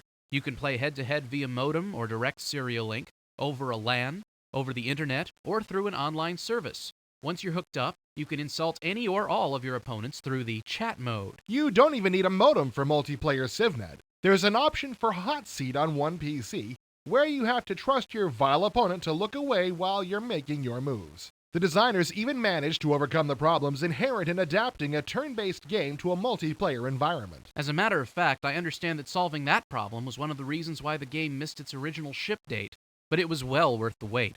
The original turn-based mode is still there, but you can choose a simultaneous view option. This allows all the players to move their units at once. Now, this may not sound like a huge breakthrough, but it runs very smoothly. And it's a much better way of playing the game than sitting around and waiting for the other 6 civilizations to finish their turn. CivNet's designers Flea, you have risen to become leader of the Red Hot Chili Peppers. Is that a cheap shot at my methodical style of play? You know, Mom always told me anything worth doing well was worth doing thoroughly. I assume your mom had a lot of extra time on her hands. Civ is far from the fastest-paced strategy game you'll ever come across, and slow players could really cause a problem. Therefore, at the start of the game, you can specify a maximum turn length.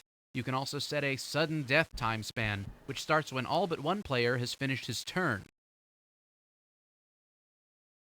As much as I hate being pressured The by Red you Hot and Chili your Peppers stinking Palace. stopwatch, this does force you to focus on the task at hand. Although, the fact that you can pursue tons of information between turns means you shouldn't feel the need to rush. It's all there. The status of your cities, your civilization's demographics, your technology research, and a lot of other things. And it all runs virtually without a glitch in multiplayer mode. Because we're incredibly efficient and we love our jobs, we both played over a LAN and through a modem from a distance of about 40 miles. There was an occasional graphics glitch or two, but no major problems to speak of. The network mode on this game works extremely well. It pains me to say this, but despite the fact that CivNet is a worthwhile version of this game, they still didn't get it completely right. I assume you're leading me into a frank discussion of the diplomacy model? I believe the diplomatic description would be, it's a microprose interface. Be afraid. Be very afraid. I've come to expect boring interfaces from microprose, and this one certainly doesn't disappoint.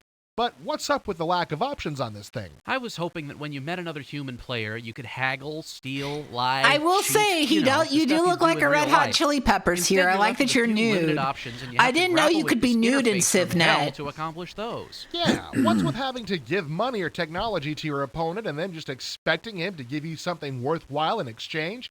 How about some way to make an offer and counteroffer and have the deal go through only after both parties have accepted? You mean just like in real life? As long as we're whining here, I want to revisit that graphics thing for a moment. They improved the main game interface, and they even spent the money for a cool-looking 3D rendered intro flick. Why not go the distance and come up with some new terrain tiles? I mean, these things were dated a few years ago, and they haven't aged well at all. Well, I understand they'll be upgrading that terrain. Really? That's great. No, wait a minute. Let me guess. In Civilization 2000? You know, if this keeps up, I just might have to buy a separate bookcase just to store my growing Civ collection. I don't suppose Civ 2000 will support multiplayer. No? Wait, don't tell me. Year after next, we can look forward to CivNet 2000? While they didn't do everything we wanted them to, Microprose has filled a basic need with CivNet. You now have the ability to play this fantastic game against a fellow human being and thrash them within an inch of their life. You could quibble that they could have done more. Actually, we're paid well above the minimum wage to do just that. But the fact remains that the network version of Civ works extremely well. If you've got a problem with that, take it up with Sid Meier. Just don't mess with that angry mob that seems to follow him around all the time. Are any of y'all a member of the angry mob that follows around Sid Meier? Because honestly, that sounds like a good gig. What are the pros of CivNet? Many moons ago... No, I said the pros, baby. You can play CivNet over a modem, via a network, or over the internet, and it runs very smoothly. If you don't have a modem, you can still thrash a friend via the hot seat method. And the cons? CivNet's main interface is much improved, and there are some nifty single-player game features, but the old boring terrain tiles sets are back. Also, the diplomacy interface for contacting another human player could have been a lot more interesting. What else should we try? Let me guess. Warcraft, Orcs and Humans, Command and Conquer, and Empire 2. Done and done. Alright, next up is Conquest of the New World. We first previewed Conquest of the New World some 9 months ago, back in episode 11 of IE. I'm just going to follow around Sid Meier in general. Pushes this strategy game toward the vaporware category, But rest assured that Interplay producer Vince DiNardo and the Quicksilver software design team are nearing completion of the game. Conquest is a game of exploration and colony building, which puts it solidly in the same territory already occupied by Microprose's colonization and Interactive Magic's exploration. However, it differs in two distinct areas. It was designed with multiplayer capability in mind, and it offers the player a chance to alter the game's goals to his or her own liking. The ability to alter the victory requirements to reflect a certain style of play is one of Conquest's more attractive features. You win this game by accumulating points, and you can gain points in 4 categories: colony building, exploration, diplomacy, and conquest. At the beginning of the game, you're given extra points to distribute among any of the categories. In other words, if your idea of a successful game is to be the only survivor at the end, you'll want to accentuate the conquest category. However, if you're a lover and not a fighter, you'll want to load up on diplomacy points. You can also apply some of your bonus points toward building special abilities, which grant you additional points for certain actions. The best part of this What if I feature don't is that want your a opponents have conquest? no idea what your special abilities are, which brings an added element of fear and distrust amongst the players. Once you get past the setup and begin playing, you'll notice a few things about the game's maps. They're huge, and they reflect the world as we know it. Conquest generates random worlds, but it uses an algorithm based loosely on plate tectonic theory to place continents, islands, mountain ranges, and rivers. There are polar ice caps to the north and south, with temperate zones in between. You'll also be able to modify your view with a wide variety of zoom options, ranging from a satellite view of the entire world down to an extreme close-up. You'll get a pair of ships early in the game. They'll provide you with the explorers, armies, and settlers that you'll need to establish your colonies. You can control the ship itself, or you can order it to explore. If you use this mode near a coastline, your ship will follow it, revealing the outline of the continent or island. If there isn't a coastline nearby, it'll simply set off at random. You can use this same function on land with explorer units. This isn't something you're likely to use early in the game, but once you get involved with multiple colonies, it's a very handy tool to use. Your explorers are in charge of investigating the terrain. Once they've found an appropriate location, a settler establishes a colony which produces gold, metal, goods, wood, and crops. You can use these commodities to build up your colonies. Commodities are also available via trade with the mother country. You can also trade with the natives if they're friendly. If they're hostile, it's time to show them what colonialism is all about. Combat against either the natives or the other players in the game takes place on a battlefield set up on a 3x4 grid that looks something like a chessboard. To win a battle, you must move one of your units onto the square containing your opponent's flag. Based on what Interplay is telling us, Conquest of the New World is very much a multiplayer game. Not only is it designed to make it easy to find human opponents, you'll be able to play over a modem, a network, or through email. But they're working to make the game's diplomacy engine much more flexible than what we've grown used to in previous games of this type. If you can't find a real person to play against, the designers say the AI will be as human as possible, which may be good or bad depending on the type of humans you hang out with. Expect to see Conquest of the New World early in 1996. Okay. Let's play Conquest of the New... Let's actually not Conquest anything. How's that? Last year, Interplay and Xatrix Entertainment introduced cyber hacker Zack in Siberia, a combination adventure game and shooter. Zack was railroaded into a spy mission by the ultra-authoritarian FWA. In the heart of the Siberian wasteland, he made his way to a secret laboratory where nanotechnology experiments had gone out of control. By the end of the game, Zack had merged with the microscopic machines to become the Siberian being who was last seen plummeting to Earth. This kind of violent ending might explain why the upcoming Siberia 2 is subtitled Resurrection. Yes, Zack is back, but he's not the man he once was. We talked to producer Joan Wood about the mysterious ending of Siberia and what it has led to. The last shot of the game was him falling to Earth as this being, Siberian being. And over the credits, there was an audio set up for the next game, which was helicopters coming in and a strange Dr. Corbin rescuing Zack out of the mountains where he crashed. Cool mask. So he's actually been used for experiments. They scraped all this nanotechnology off of him and put him in cold storage and did more experiments with this nano stuff. So he's been asleep for 3 years in cryonic storage, and he wakes up and is weak and tired and disoriented and looks a little different. That's where the story starts, is him being rescued by a rebel leader. And she's kind of a tough girl. She's an FWA major in the Air Force who has really sort of seen up close what the bad guys are doing and has decided to be a rebel leader, and so she is leading the fight to stop them. A little bit of antagonism between the two at the beginning, but they eventually come to respect each other and pull each other out of some pretty dicey situations. The designers at Xatrix weren't foolish enough to fix what ain't broke, so much of the feel and environment of Siberia 2 will be very familiar to players who enjoyed the original game. There's a lot of new environments, and in fact everything is new, but it's the same world that Zack inhabited before. I think the main thing was the balance between arcade-type sequences and exploration-type sequences and puzzles, and having enough movie and story to hold the whole thing together. And we're definitely continuing along that same line and just sort of enhancing and elaborating on every aspect of it. For each of the type of elements we had before, there's something that's more elaborate. You know, last year, she's doing good work, but I have to say this is the sleepiest interview I've ever heard. You had still backgrounds, and he was very small, walking around from node to node. Now we have moving cameras everywhere.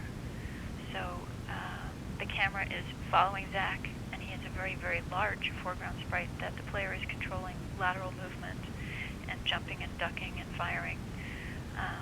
And you get a much better, for gamers, a much better POV for shooting and targeting and actually performing tasks. It's sort of an over-the-shoulder, following him around view. Character movement in Siberia 2 will also be much more naturalistic than in the first installment, thanks to extensive motion capture technology. We have our own motion capture system in-house, and we do all of our own motion capture data, processing, animating. Last year, almost the whole game was keyframed and inverse kinematics, if you're familiar with what those are. That gives the models very sort of wooden movements. The motion capture it's captured off a person, and so there's all these subtle nuances of every joint moving, and it really looks like a person moving.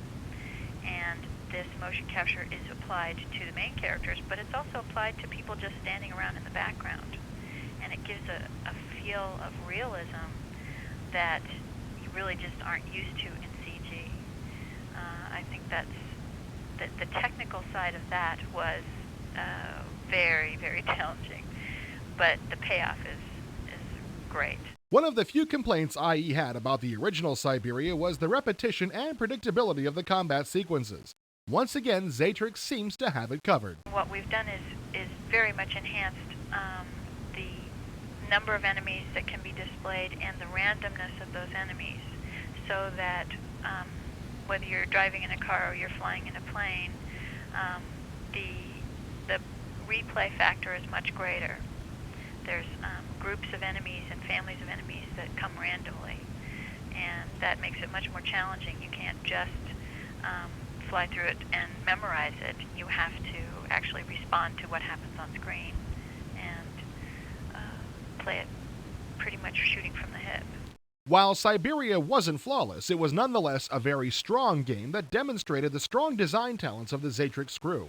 The 2 CD-ROM Siberia 2 will take that philosophy to the next level. I think what I would like is to create games that appeal to a really wide audience, where the hardcore gamers have enough thumb twitching in it, and the people that really want to sort of sit and watch an interactive movie and move once in a while are still satisfied and not frustrated, and to bring a really great looking, sounding experience to their computer.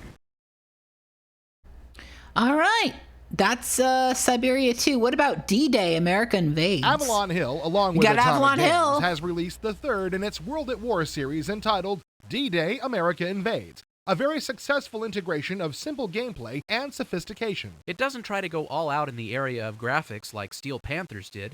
and it doesn't try to overwhelm with attack tables and modifiers as was the case in Empire 2. What it does is hit right in the middle, providing a good-looking game that has depth that hardcore gamers are always looking for. But don't expect D-Day to be new and innovative. It's a very well put together strategy war game that doesn't try to bring anything new to the genre, but incorporates all of the best features from all of the best games. D-Day America Invades lets the player be in command of the invasion of Normandy.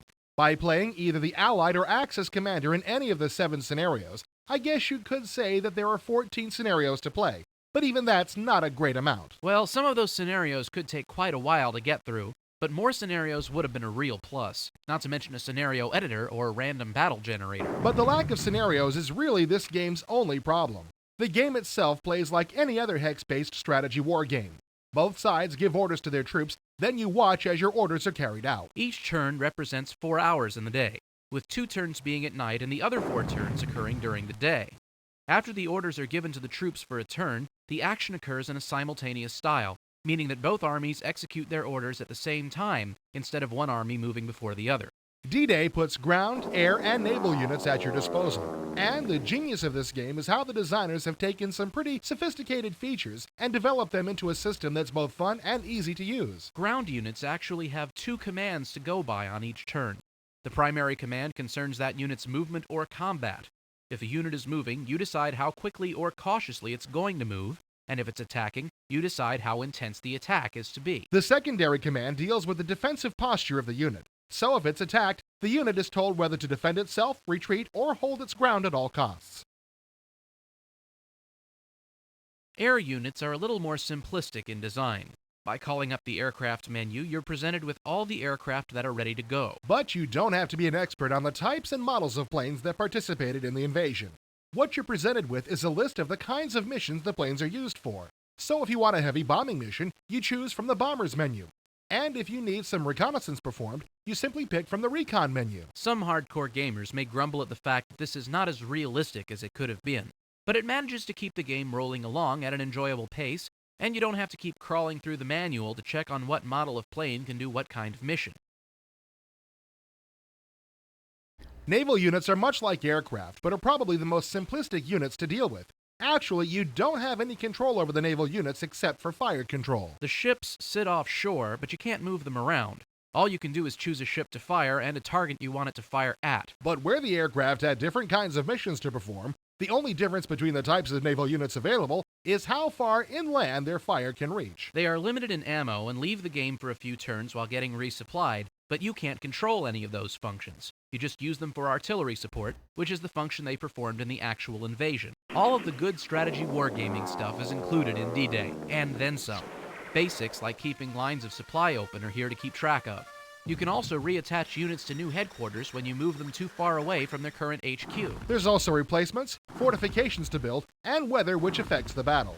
And gameplay favorites like zones of control, terrain modifiers, leadership modifiers, fatigue, and disorganization values are all thrown in. And when you want the individual commanders to roll with the punches, you can let the PC control some of your individual units, and they'll react to whatever the enemy does. Just issue your standing orders, and they'll react accordingly. But don't think that just because this game is accessible by folks who aren't the hardest of hardcore gamers, that grognards are going to find it boring. There are plenty of combat tables More and with unit the attribute grognards modifiers to keep the serious gamers happy.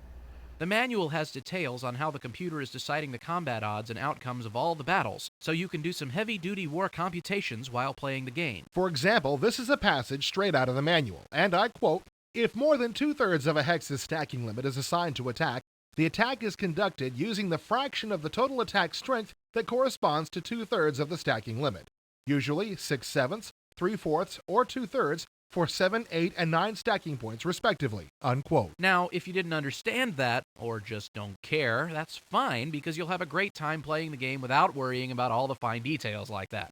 The point is, for people who do care about it, it's all there to play with. The great thing about this game is how the in-depth strategy wargame features have been combined into a system that's fun and easy to use. The interface is the keystone holding all of this together. It presents all of this information in an easy-to-use and understand system, but you'll probably need to keep the manual close by for the first couple of games to find out what the heck all of those numbers mean. But this is a surprisingly good game. This genre has been done to death by all of the games on the market these days. But kudos to Avalon Hill for knowing a good game when they see it. Just keep in mind that this game focuses not on the events coming after the invasion, but on the invasion itself. Which is probably the reason for the limited number of scenarios. Folks who love World War II games will be thoroughly satisfied with this game. Even people who just like a good strategy or war game will find this to be a great game. It's a very, very good product that new players will be able to grow into, and advanced gamers won't soon grow tired of. Okay, advanced gamers. Psygnosis has No. You gotta know what the pros and the cons are of D-Day America Invades. What are the pros? It's a good-looking game and surprisingly fun and easy to use considering the amount of sophistication that in lesser games becomes overwhelming. No offense, it looked overwhelming to me, but what are the cons? The lack of a number of scenarios really takes away from the long-term enjoyment of this Yeah, game. no bits, no Throg, no nothing. We should also try Panzer General, Frontlines, and Steel Panthers.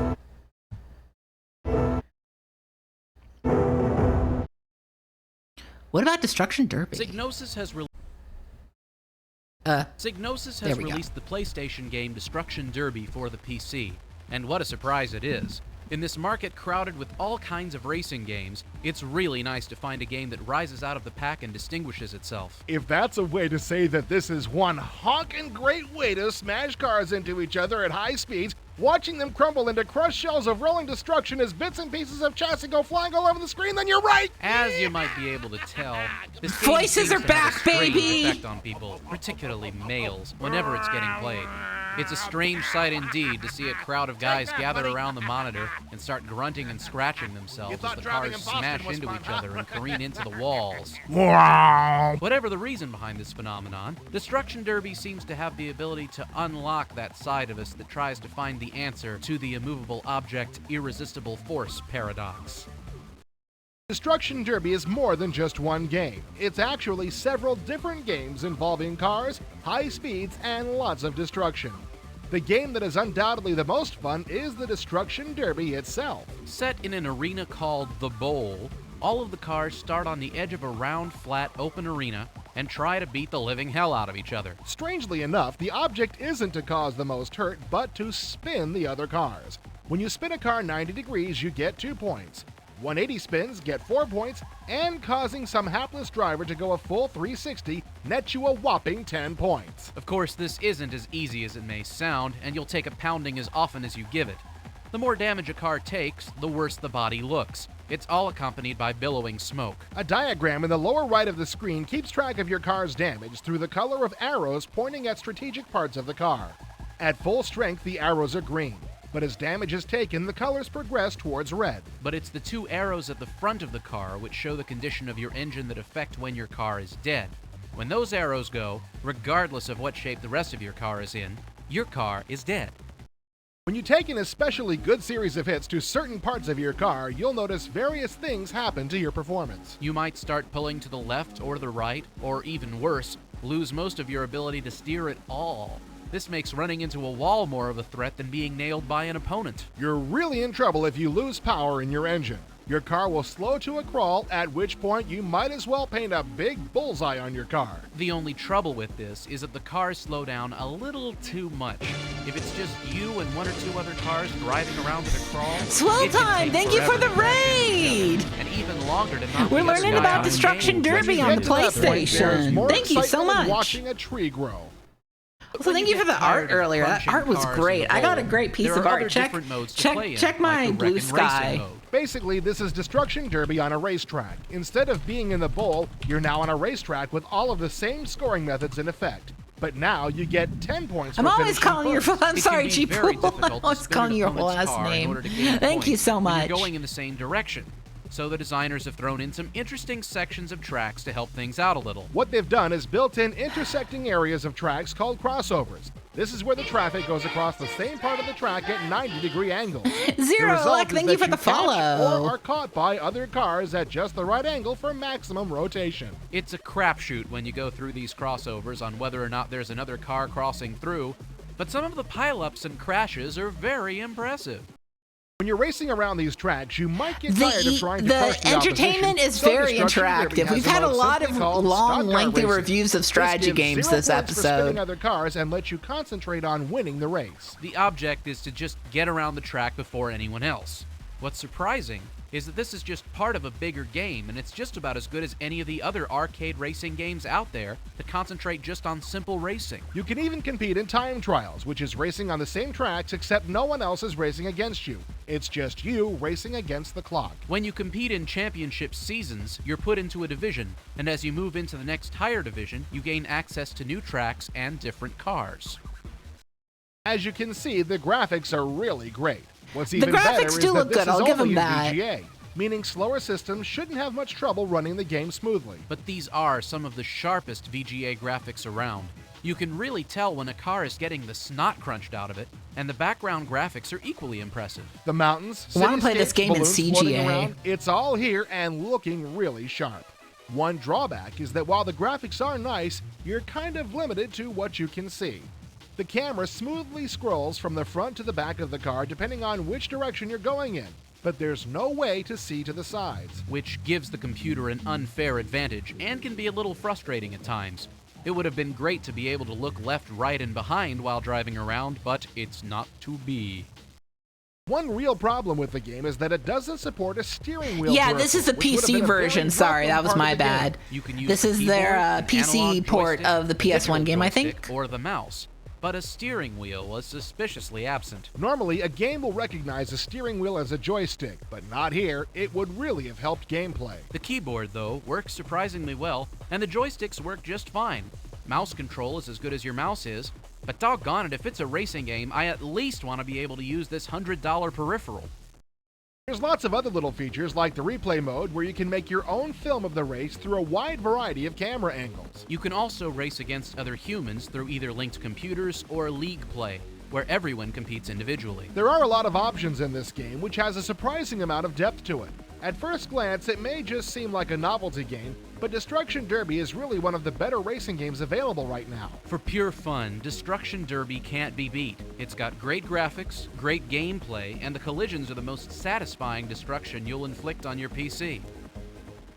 I do like to inflict destruction on my PC, but what are the pros and the cons of Destruction Derby? The graphics are great, and being able to crunch everyone else's car in this game is probably more fun than it should be. And the cons? The lack of steering wheel support hurts the playability of the game, and it would have been neat to be able to customize your own car. Yeah, it's a shame you can't use a steering wheel. We should also try NASCAR racing, Screamer, and Need for Speed. Okay. But what about Empire 2? New World Computing has just released the much-awaited Empire 2. And after playing it a while, I can say that it's a really good package. But it's not for just anyone. That's because there exists in the gaming world a brand of wargamer known affectionately as the Grognard.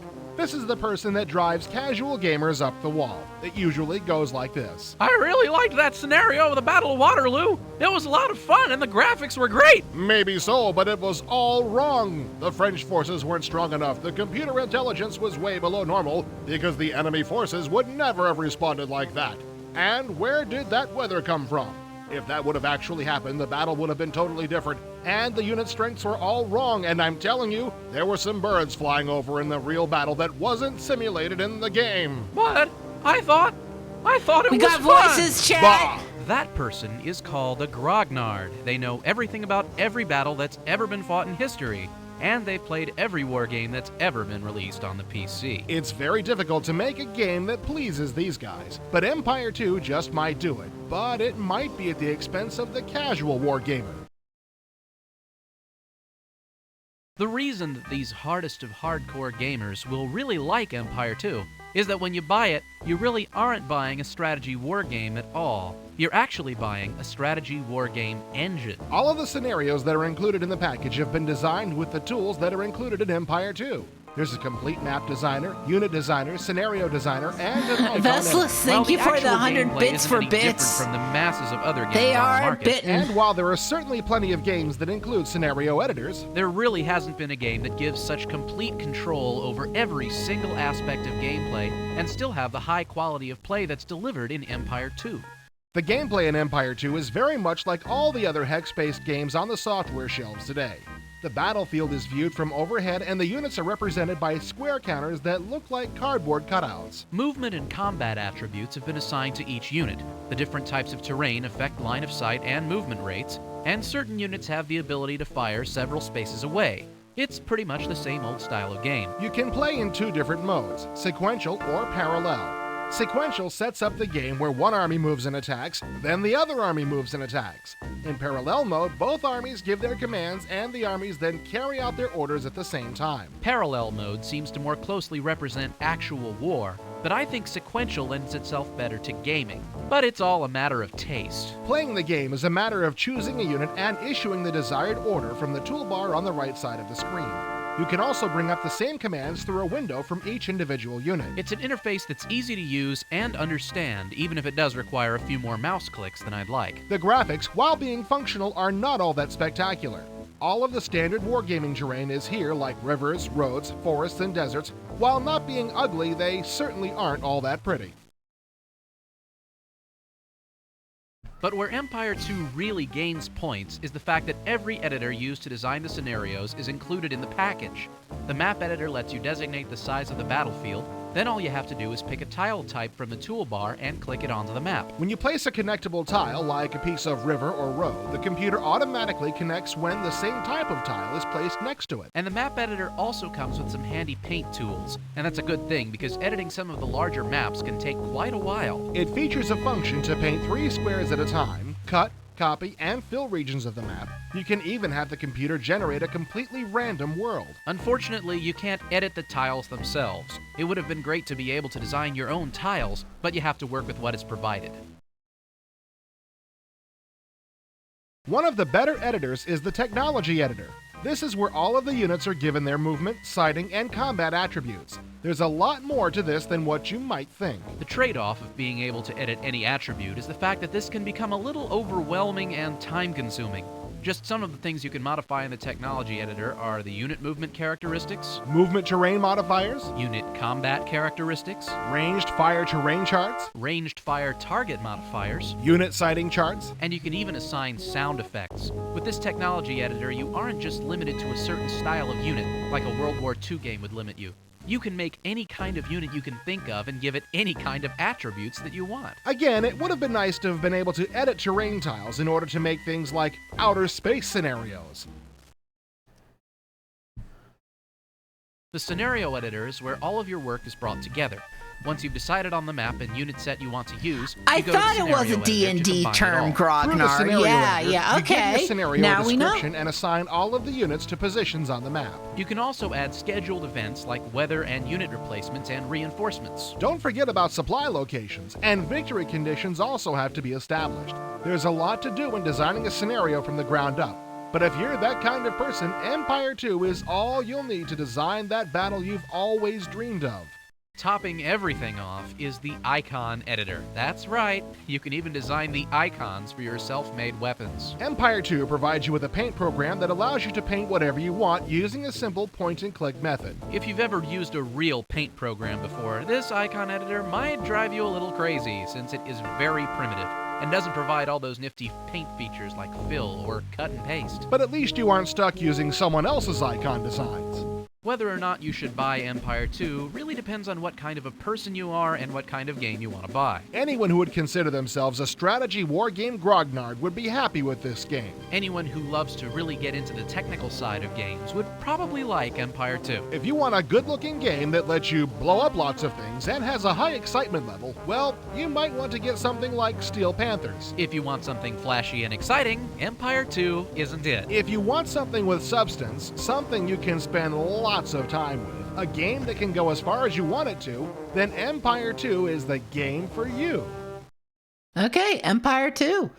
Sounds good, but what are the pros of Empire 2? It's easy and fun to play, and you can affect any value and modifier that you want.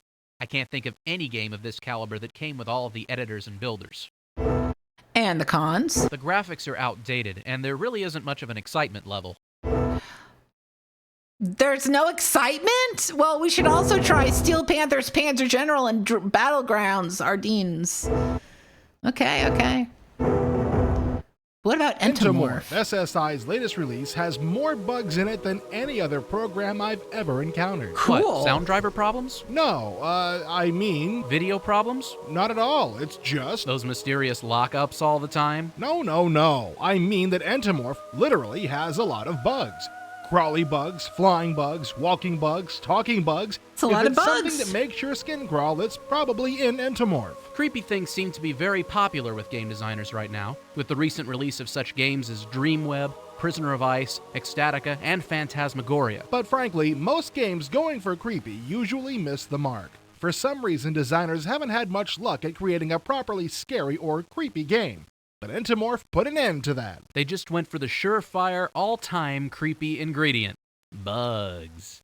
Entomorph takes place in the World of Aiden gaming universe and is the second game set there, the first being the mediocre RPG Thunderscape. To understand just what's going on in Entomorph, you have to be acquainted with the fairly involved storyline, so here goes. For many years in the land of Cayenne, the people lived peaceful lives. The residents relied on giant insects called Jagdterra for their day-to-day needs like heavy labor and food.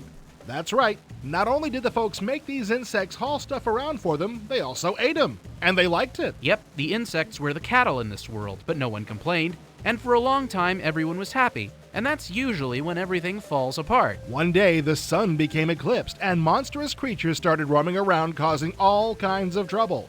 This is referred to as the Darkfall. When the Darkfall occurred, all the giant insects that were such an integral part of everyday life in Cayenne took off, leaving the inhabitants with no food source or means of heavy labor. Things continued in this horrible manner, which brings us up to the point of this game. It's 10 years after the Darkfall, and giant insects are once again returning to Cayenne.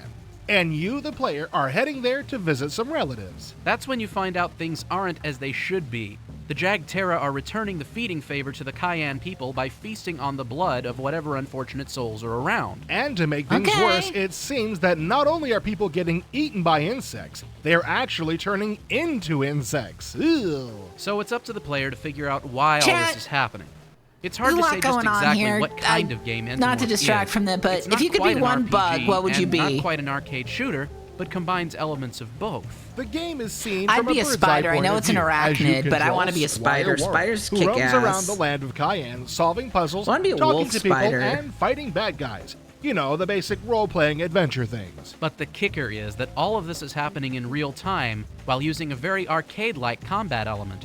We've seen games that have attempted to merge You want all to be a these elements dragonfly, before, pillbug, but Entomorph really moths puts it are together kick well. ass. Mantis is Everything good. can be controlled I through really the like mouse moths. or the mouse and Moths the are keyboard. beautiful. Accomplishing tasks is as simple as positioning your I mouse heard. cursor in the direction that you I want read to a travel, post that fire, said or pillbugs fight, and taste choosing the disgusting. function. By the But way, this is a real sore spot with me. yeah, The mouse pillbug. works I think fine, pillbug but would I be was wondering nice. about using I a could just gamepad roll up or into a ball joystick. a la The three-banded manual says I can armadillo. use them, but a little reference card in the game box states that these options were taken out. That's what I was and Hercules still am beetle. Now we're wondering. talking. It seems Scuttling this option was beetle, apparently included caterpillar. until the Ooh, last ladybug. minute when they Ladybugs are decided good. that I like shouldn't be allowed ladybugs. to use anything other than a mouse and a keyboard. Well, I'm glad they're acting in my best interests. Yeah, there's no telling what would happen if we were actually allowed to use game peripherals. I'm relieved. Regardless, the mouse is a very effective play controller.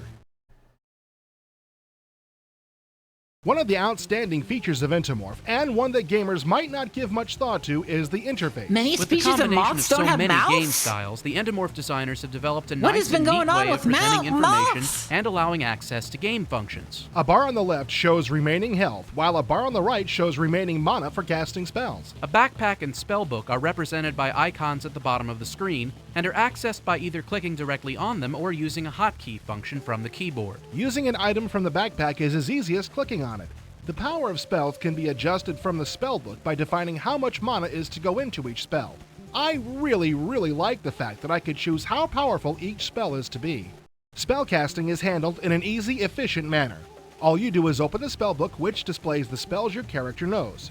Each spell has an icon associated with it, and you simply click and drag an icon and drop it into one of the 3 spell positions on the toolbar. These 3 spell positions represent the spells Warwick is able to cast immediately, which is accomplished by either clicking on the spell you want to cast or choosing the appropriate hotkey from the keyboard. The game defines these keys as Z, X, and C, and you can't change them. Allowing changes is a small thing, but You it could be a would have been tardigrade, nice. yeah, The why designers not? have made interacting with the game fairly easy.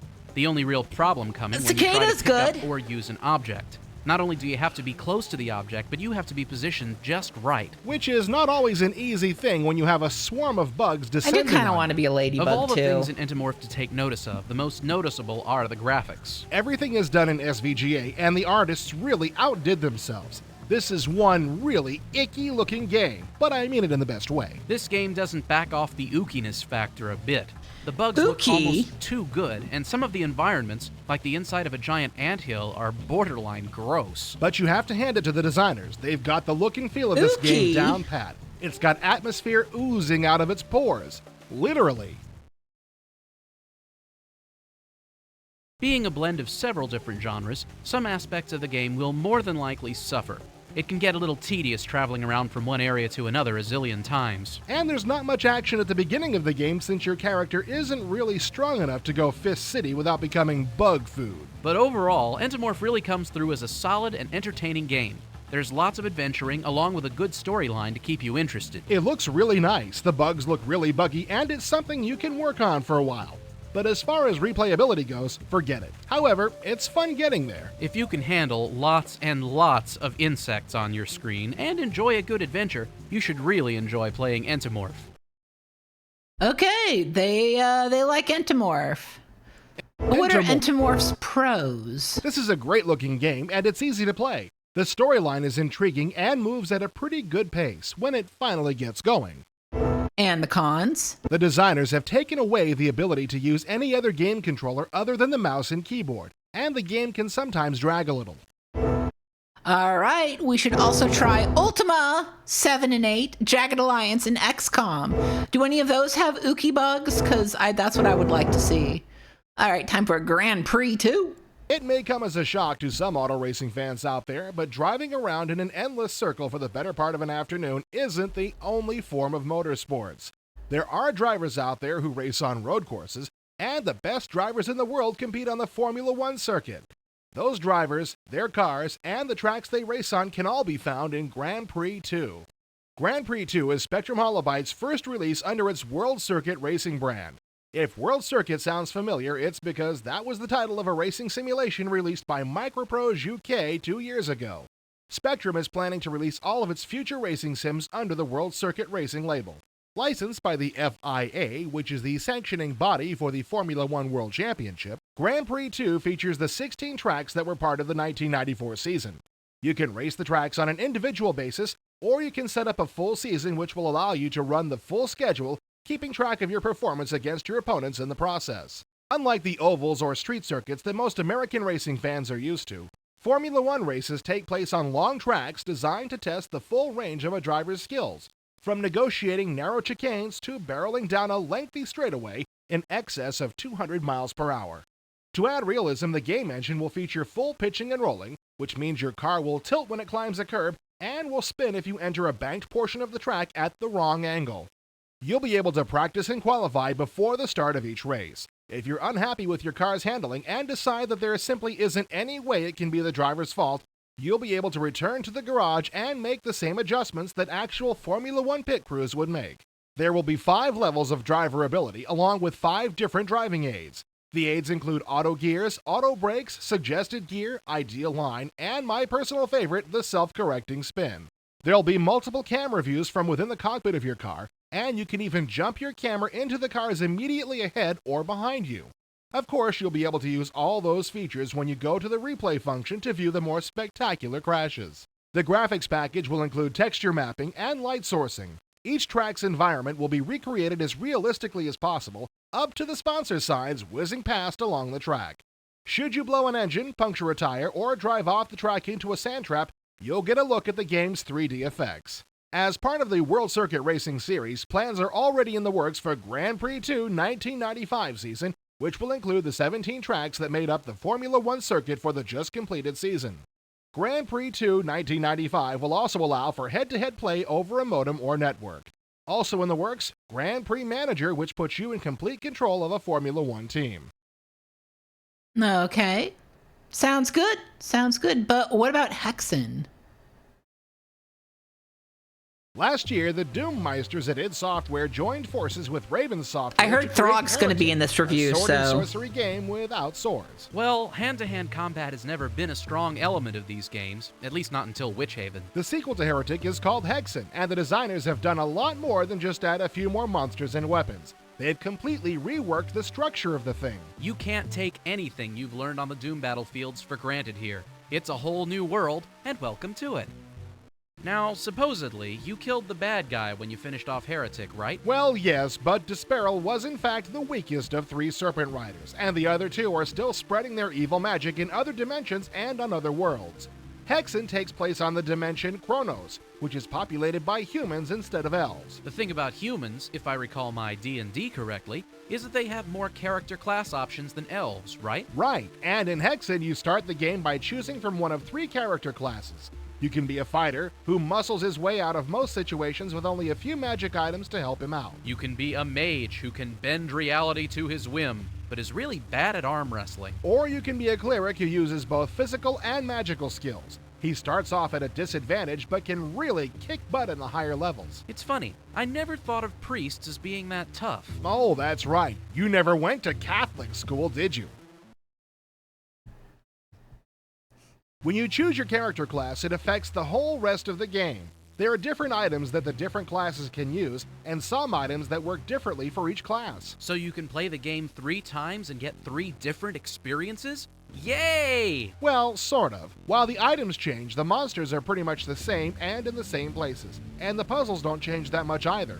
So while you have different resources to make your way through, it's still the same game. Yeah, but that's still pretty cool. It calls for strategy and stuff like that. Oh, there's no lack of cool stuff in Hexen.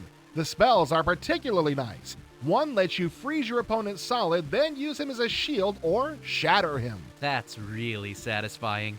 Each of the classes has their own excellent weapons, but they don't have enough in my opinion. Each class gets only 4 weapons, and the 4th is made from several different parts that are useless on their own. Well, I think I can see where you're coming from, but when you add those up, you get 12 weapons. That's better than the 8 in Heretic, isn't it? Sort of. You still only get 4 at a time, and that's a bummer. Instead of weapon-specific ammunition, you use blue and green mana. One of your weapons doesn't require mana, one uses blue, one uses green, and the big one uses both. The environments are very dynamic. Dead leaves blow past on the ground, the mist rolls into the picture, when you walk through the water, it splashes up. Well, it did that in Heretic, too. Yeah, but you couldn't smash stained glass windows in Heretic. Hey, that's great. There's secret rooms back there. There are also earthquakes that can crumble bridges out from underneath you. Well, I'll be okay as long as I don't fall into acid or lava. What makes you say that? Well, everybody knows you can fall as far as you want in Doom games without getting hurt. Guess again, buddy. Falling does relative damage in Hexen, and there are lots of places where you can easily fall to your death, no matter how high your health is.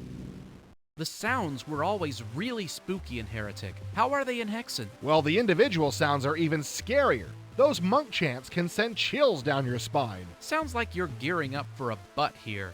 But they take the sound placement too far. What the heck are you talking about? See, in Doom, the sounds just radiate from their source's location. In Heretic, some sounds were specifically placed away from their sources to freak out the player. They do that even more in Hexen, to the degree that you can hardly distinguish between spooky freakout sounds and sounds that will tell you when someone is coming up behind you. Ooh, that could be a problem. It sure makes things tougher. Speaking of making things tougher, the level design here is really innovative. Instead of just going from level 1 to level 31 at a time, the designers bunched up 5 to 7 levels at a time. The portals between levels are two-way, and if you pull a lever or push a button on one level, it might open a door on another.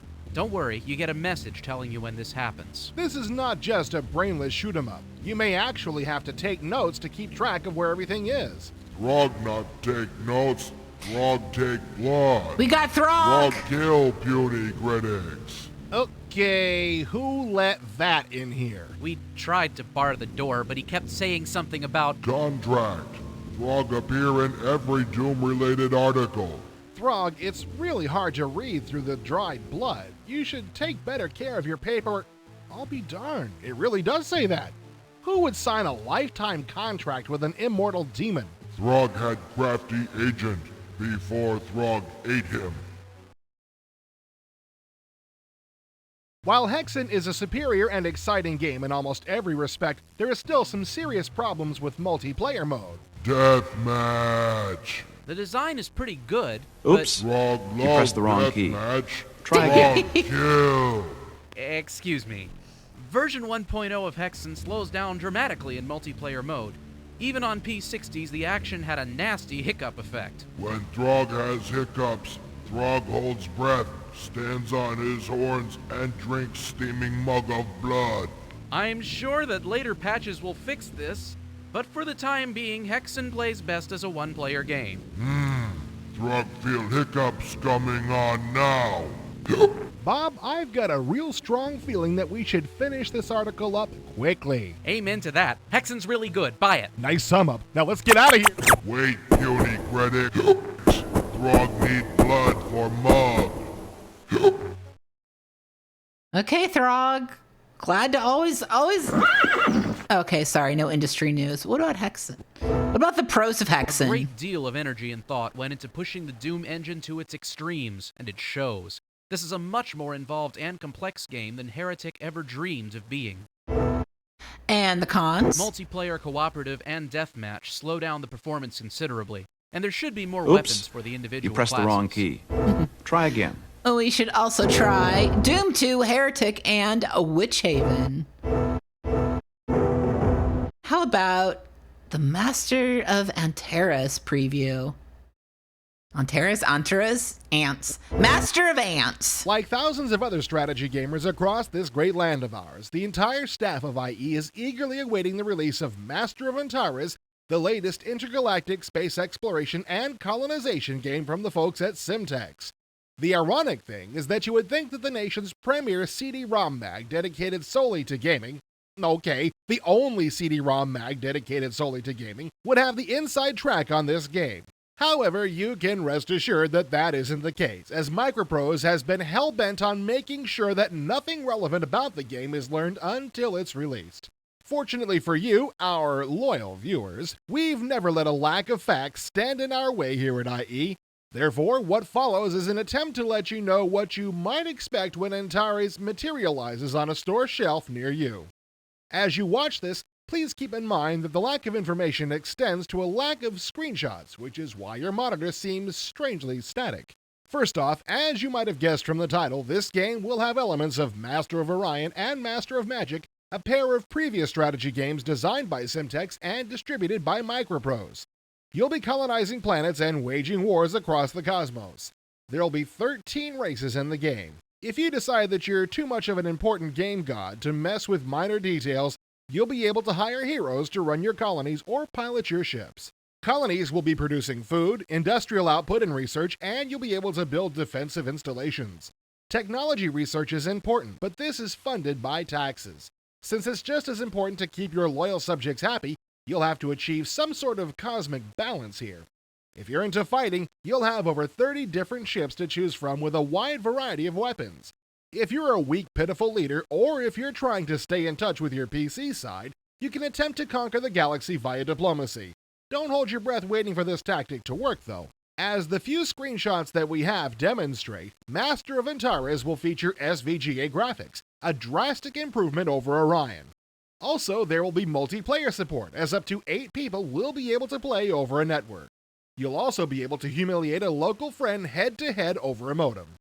The potential for Master of Antares is enormous. If Barcia and Simtex are really combining the best elements of Master of Orion and Master of Magic, it should lead to one hell of a game. Like the rest of you, we'll be waiting for Microprose to either give us some more details or release the game so we can play it.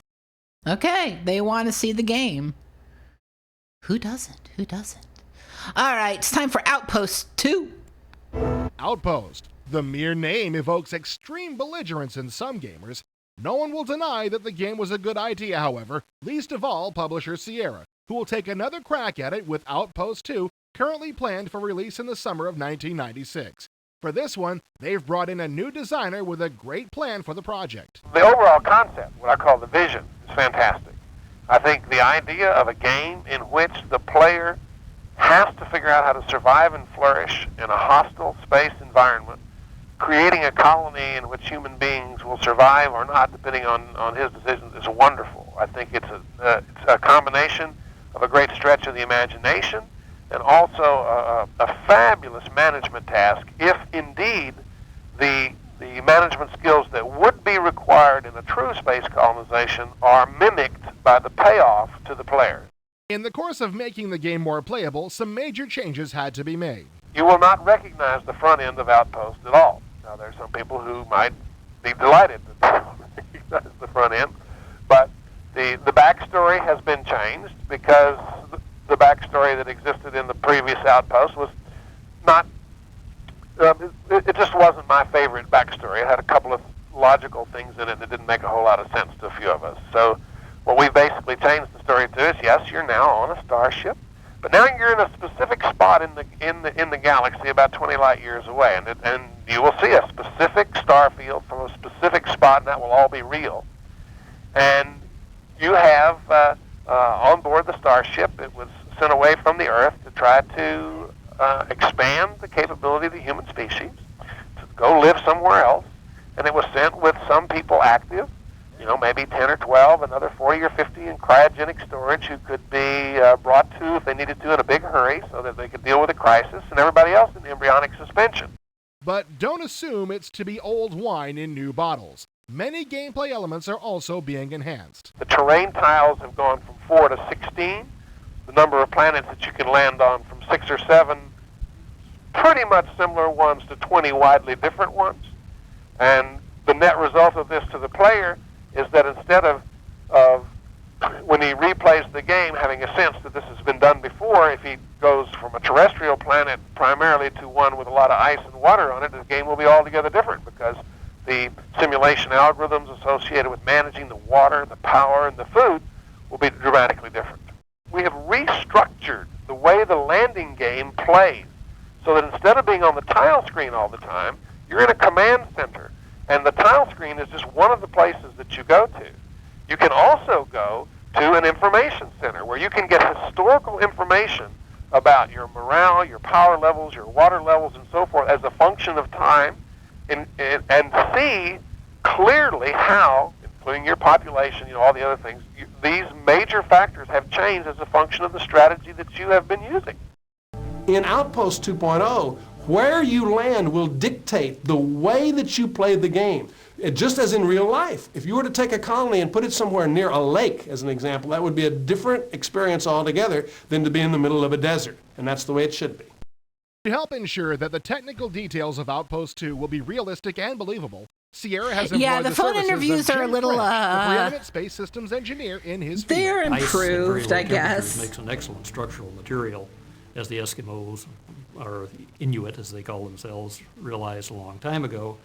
And we would actually build structures out of ice on a planet like the Jovian moon Europa, exactly the same way we'd make it using rock on a rocky surface, namely melt it, flame spray it or plasma spray it, and re-solidify it on a form to create a dome.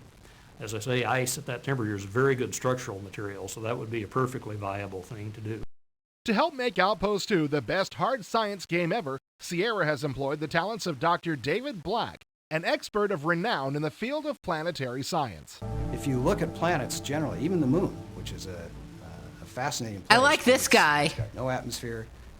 It's not the sort of place you'd think of taking a vacation. But if you look at all the materials, the raw materials that are there, you can, in 1 square meter of lunar soil, they're the ingredients for a perfectly good cheese sandwich. The problem is you have to find a way to convert those chemicals into something that you can use. There's no doubt the design team has their work cut out for them, taking what is universally acknowledged as an awesome concept for a strategy game and pushing it to its limits. Designer Lee has expressed his ambitious goal for the game to be both as detailed and as approachable as possible. I have made it a requirement that this game be playable by my bright 9-year-old son. And my bright 9-year-old son does not know how to colonize the planet, does not understand fully how temperature My and son power is a failed interrelate, son. how water processing plants operate to produce, water for systems and all that sort of stuff.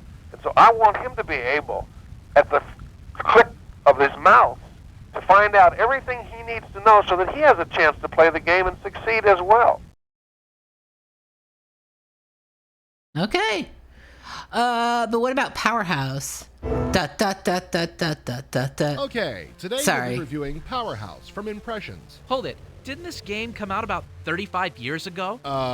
Yeah. So this review is extremely late. Yeah. Okay, I just wanted to make it clear that we're as capable of dropping the ball as any of these big companies which have products slip by 57 months. Hey, at least we beat the 11th hour. Shoo!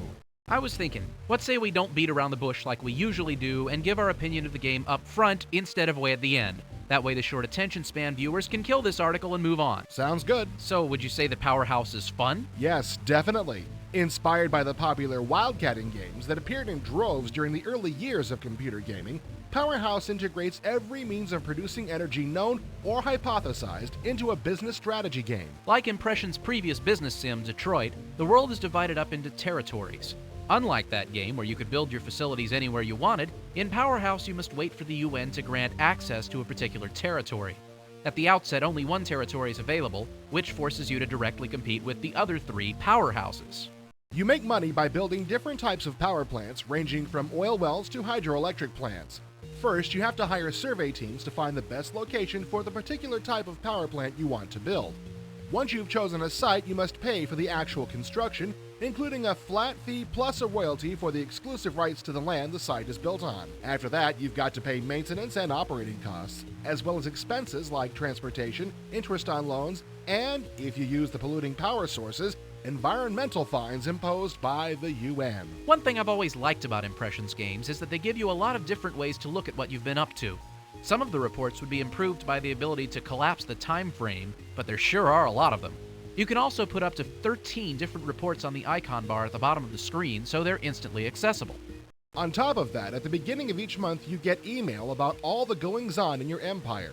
About once a year, Energy Network News pops up with a news broadcast detailing all the latest info about the energy industry. This is accomplished using digitized video compressed using that. Yeah, they hated Phantasmagoria in this stream, in this catalog. I mean, catalog, not catalog. In this magazine. Fish, which may or may not be an accurate way to portray a British news announcer.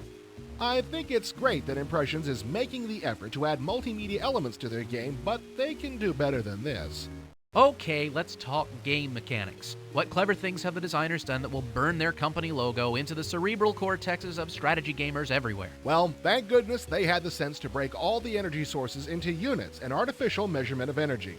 This saves you from having to equate tons of coal to barrels of oil to gigamoles of natural gas. This is a great idea. Ah, but Newton's second law dictates that for every ingenuity, there is an equal and opposite stupidity. Rightio. Although the actual energy sources themselves were equalized to de-emphasize the tedious parts of managing energy production, the maintenance and operating cost periods vary among resource types. So, like, you pay the running costs on coal mines once a year, but on nuclear plants it's once a month? That's, like, really dumb.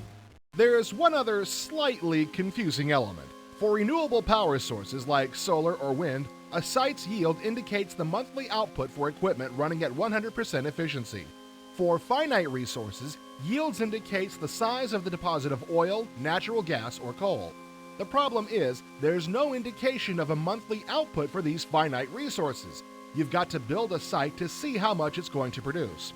Another conspicuous absence is a capacity for refineries, indicating how many units of oil they can refine. This becomes troublesome when you start getting cryptic problem site reports. Cryptic? I found out eventually by talking to someone at Impressions that this is an indicator that the refinery can't handle all the oil my wells are trying to transport to it. That makes sense. What other problems is a refinery likely to have? But they could have told you raw materials input exceeds refining capacity or something like that. You know, in, like, English. Uh-huh. According to this Impressions dude, you need to add rigs and increase the technology of your refineries to accommodate the increased supply. Let me emphasize again, nowhere can you find out the actual number of energy units the refinery is capable of processing. That seems like the kind of thing a refinery owner would want to know. So anyway, I maxed the number of rigs in the refinery and dumped millions into R&D, pushing it up a couple of levels. Guess what? It never increased the refinery's output one iota. Either the refinery code is terminally broken or it just doesn't make sense. Either way, it's a major fun killer. So, before we head home, is there anything else you'd like to bitch about? Yep, just like in Detroit, there's no indication of how your research is progressing. Zero, zip, nada. Not even so much as a whiny, "We're working on it, leave us alone." I mean, come on. Didn't we explain about this a year ago when we received Detroit? We did. You know what this means, don't you? Nobody at Impressions watches IE. Well, here it comes, the inevitable summary. Powerhouse is a game with an interesting premise that falls a little short in its execution. The game itself is fun, but there are a few things that just don't make sense.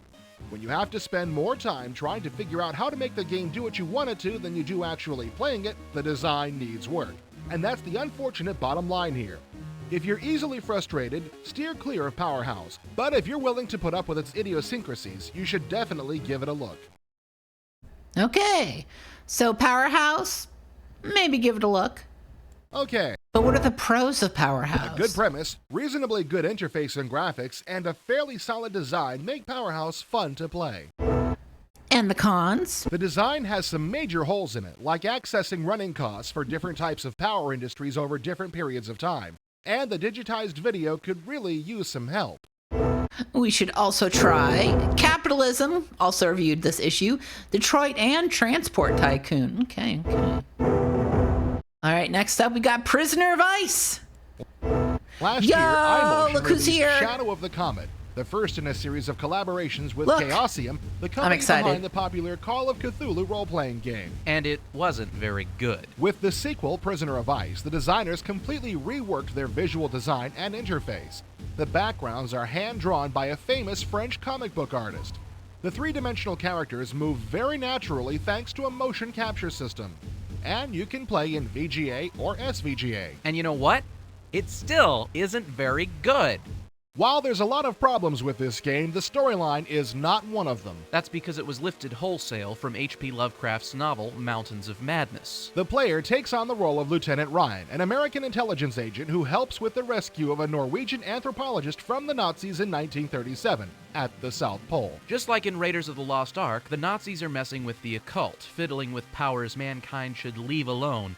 But you know, those Nazis aren't the most insightful people you'd ever run across. The anthropologist was captured for his knowledge of certain Miskatonic texts. His son was also with him, but during the rescue, he gets dragged under the ice by a tentacled creature that apparently came out of one of the Nazi crates labeled Strenggeheim. Which, as everybody knows, means top secret in German. So when the smoke clears, there are 2 more crates left, and they get taken aboard the British submarine Victoria to be brought back to civilization and studied. But then, a German U-boat drops depth charges on our heroes, causing a fire on board and melting the ice around one of the crates. Another monster breaks free, and it's up to you to save yourself and as many other crew members as you can. And that's all in the first 15 minutes.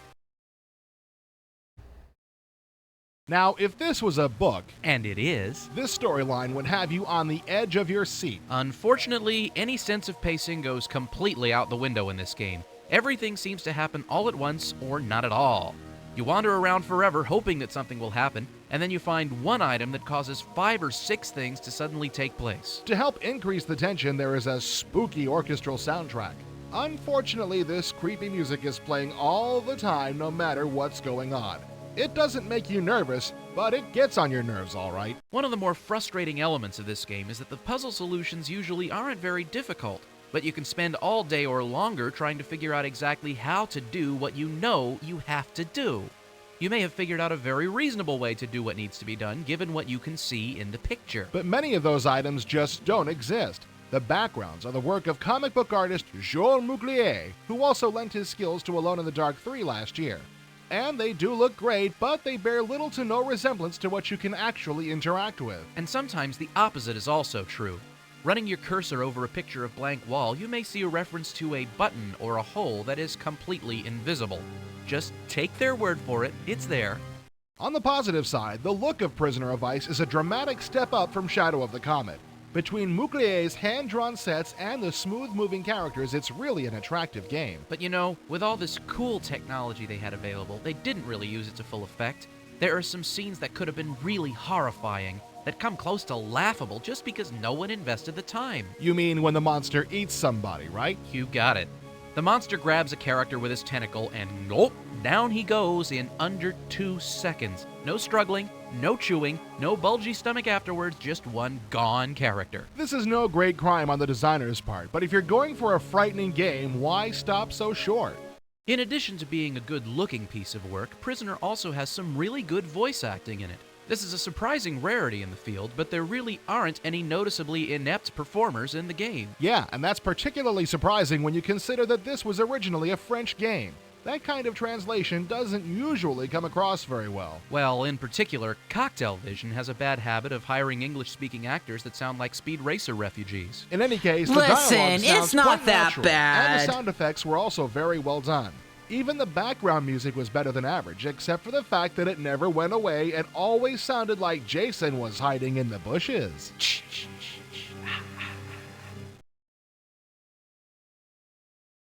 You can save your game at any point in the game, but there's also an autosave feature that kicks in whenever there's a serious possibility of your getting killed. This is especially important since the rules change drastically on you at these points. Usually it doesn't really matter in what order or at what speed you do things, but for about 30 seconds to a minute, suddenly everything is time critical, and you have to do things in the right order or you die. The autosave is a really good idea. Unfortunately, during those crucial moments, the program is accessing the CD like gangbusters because almost none of the program gets put on your hard drive. Unless you have a really gonzo system, everything's going to come to a complete standstill for a few seconds, and that does nothing for the suspense level, I can tell you. You know, maybe we're being too hard on this game. It's almost an impossible task to make a computer game effectively scary. Whenever you throw interactivity into a story, you screw up the pacing. Well, it's true that there are not a lot of great horror games, and there are a fair number of lousy ones. I would be easier on a lot of companies, but iMotion is responsible for one of the best horror series on the market, the Alone in the Dark games. If they can do that, why is it so hard to make these Cthulhu games scary? I don't know, man. But one thing is for sure. While Prisoner of Ice is a valiant effort from the Armadillo team, it is just not going to satisfy fans of Lovecraft or of the Call of Cthulhu game. Or of the Alone in the Dark series, or even adventure games in general. So who is it gonna satisfy? Folks who like to look at pretty pictures? Pretty scary pictures. Right. But what are the pros of this perfect Infogrames game? Last year, iMotion... I said pros, buddy. After the lukewarm reaction to Shadow of the Comet, iMotion spent a lot of money to up the technology ante on its sequel. Hand-drawn backgrounds by comic book artist Joel Mouclier and 3D characters whose actions have been mapped from actual people give this game a strikingly original and attractive look. And the cons? Boy, for a game that's supposed to be terrifying, this is pretty dull and frustrating. The real nightmare is the gameplay. We should also try Shadow of the Comet, Alone in the Dark series, and Gabriel Knight. Done and done.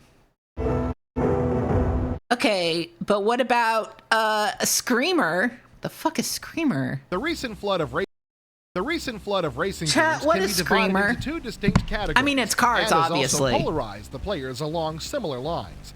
There's the incredibly picky and exacting racing sim grognard type. Hey, the drag coefficient here is all wrong for an 87 Jaguar. Who modeled this crap? And there's the arcade speed freak shoot 'em up spy hunter type. Must kill everything! You're too slow around that corner, buddy, and now you must pay in blood! So along comes Virgin Interactive with a compromise between these two camps, a game called Screamer. Compromise is not accepted. Must destroy! Eat my dust, primitive boy. Screamer contains lots of ridiculous speed for the arcade connoisseur. Let's see, will I be able to take that hairpin turn at 310 miles per hour? Oh well, you only live once! And cars with actual wheels for the grognard. Now hold it right there, pal. None of these cars is real. They just made them up. Same thing with the tracks, all figments of the designer's imagination. I don't see how this appeals to me at all. Well, the cars don't have guns mounted on them either. What? What do you mean there's no guns? How do you expect a guy to merge with oncoming traffic without adequate firepower?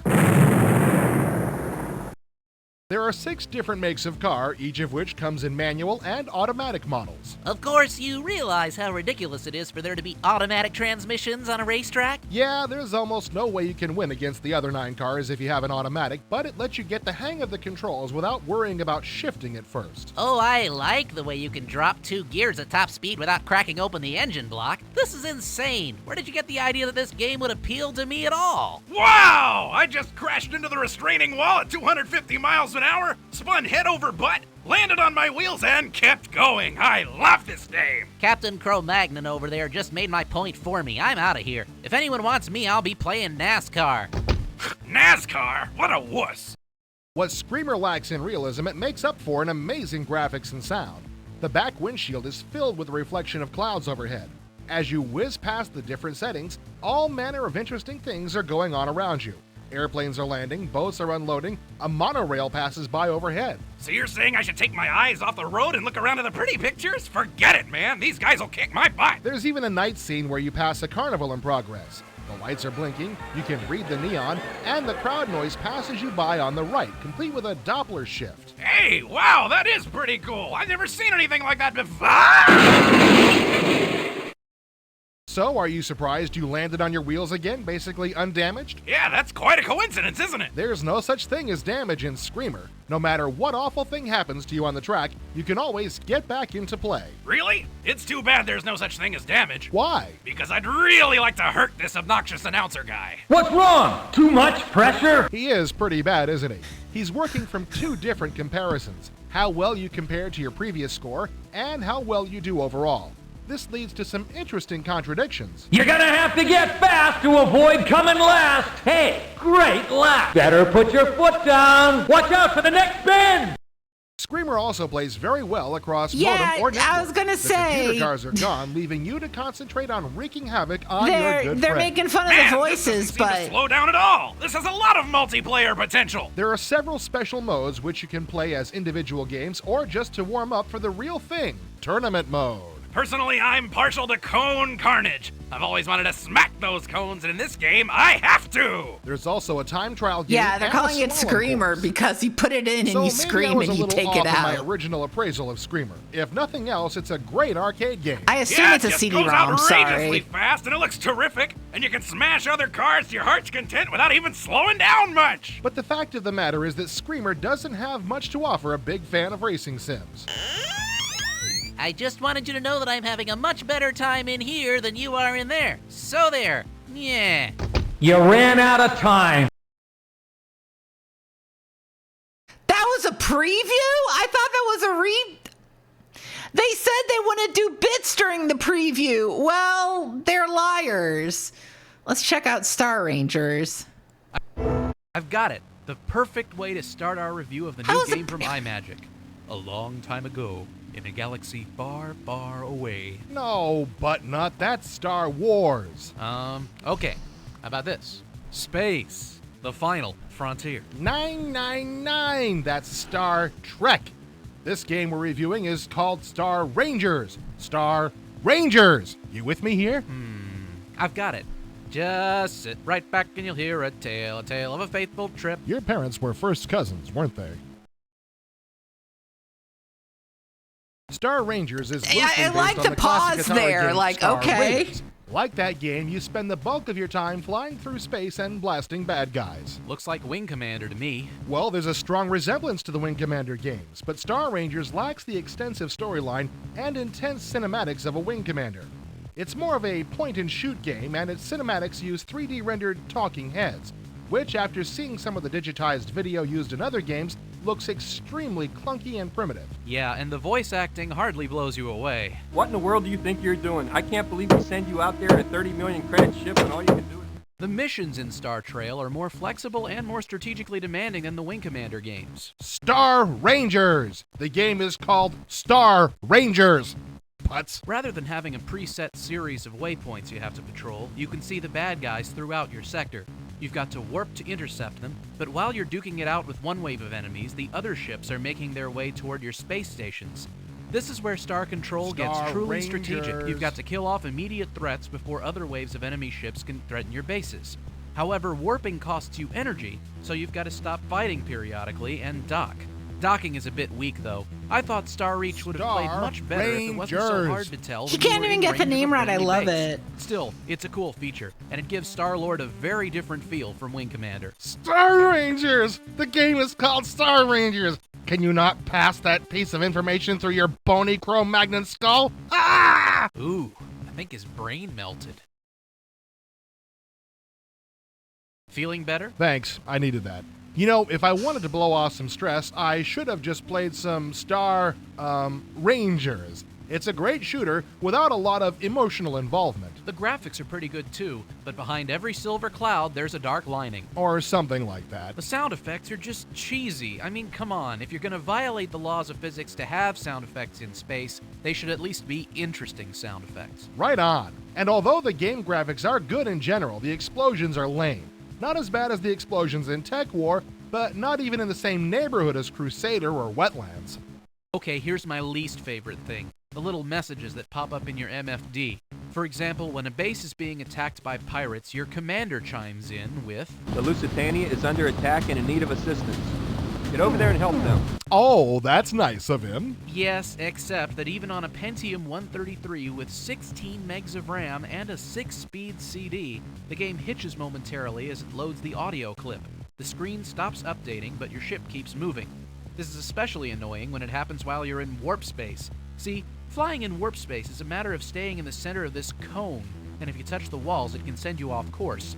So the commander's little message can actually cause you to fail to get to some other site that's under attack, and it may end up getting blown up.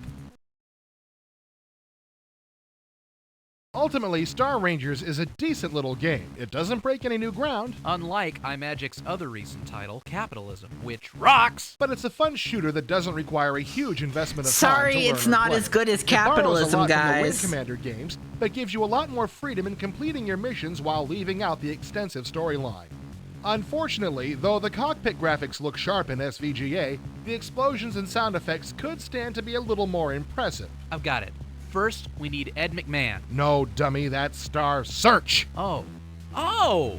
Is this the Star Rangers review? Alright. I've got it. But what are the pros of Star Rangers? The space combat, which is the focus of the entire game, is well done, fast, fun, and eminently playable.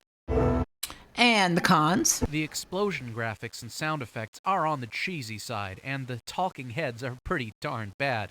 Worse, audio messages cause the game to freeze up briefly while they load the audio file, which occasionally has disastrous results. We should also try Wing Commander series, Star Crusader, and of course, a Renegade. Of course, Renegade. But what about Star Trek Generations? Hot on the heels of Spectrum Holobyte finally releasing a Final Unity, comes the announcement that their next licensed Star Trek product will be based on the successful feature film Generations.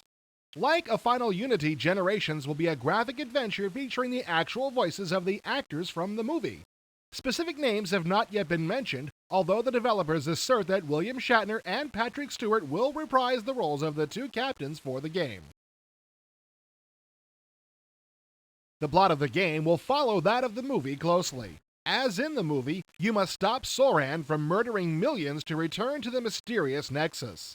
Along the way, you will assume the role of a variety of different characters from the movie and engage in a variety of different gameplay types, including first-person action, ship-to-ship tactical combat, and strategic mission plotting.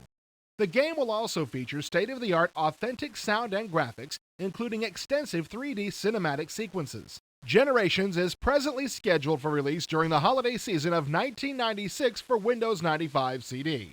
If these few screenshots have whetted your appetite, look for more detailed information in future episodes of IE as the game progresses.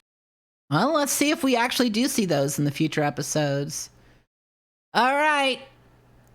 We've heard all about it. It's time to know, what is Steel Panthers?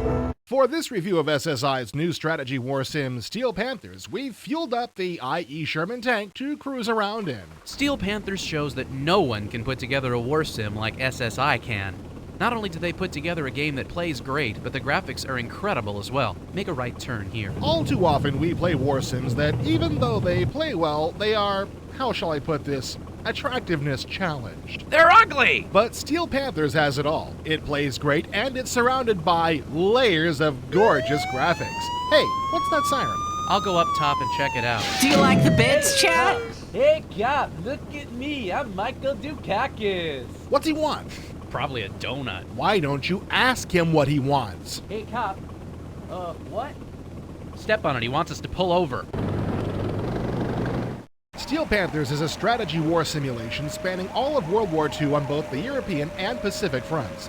The action is at the squad level, so you're in charge of individual tanks and groups of infantry. It's a hex-based game that... Oh, turn right here. That's very easy to play. One army moves and fires, and then the other army moves and fires. Hey, is that cop still back there? Maybe we should pull over. Pull that lever there. Steady. Steady. Stop. Now push that button there. What's it for? Just push it!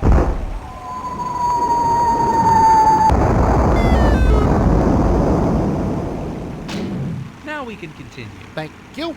Steel Panthers may be an easy game to learn and play, but that doesn't mean it's shallow. Most of the ground units that participated in the war from all the major countries are represented in Panthers.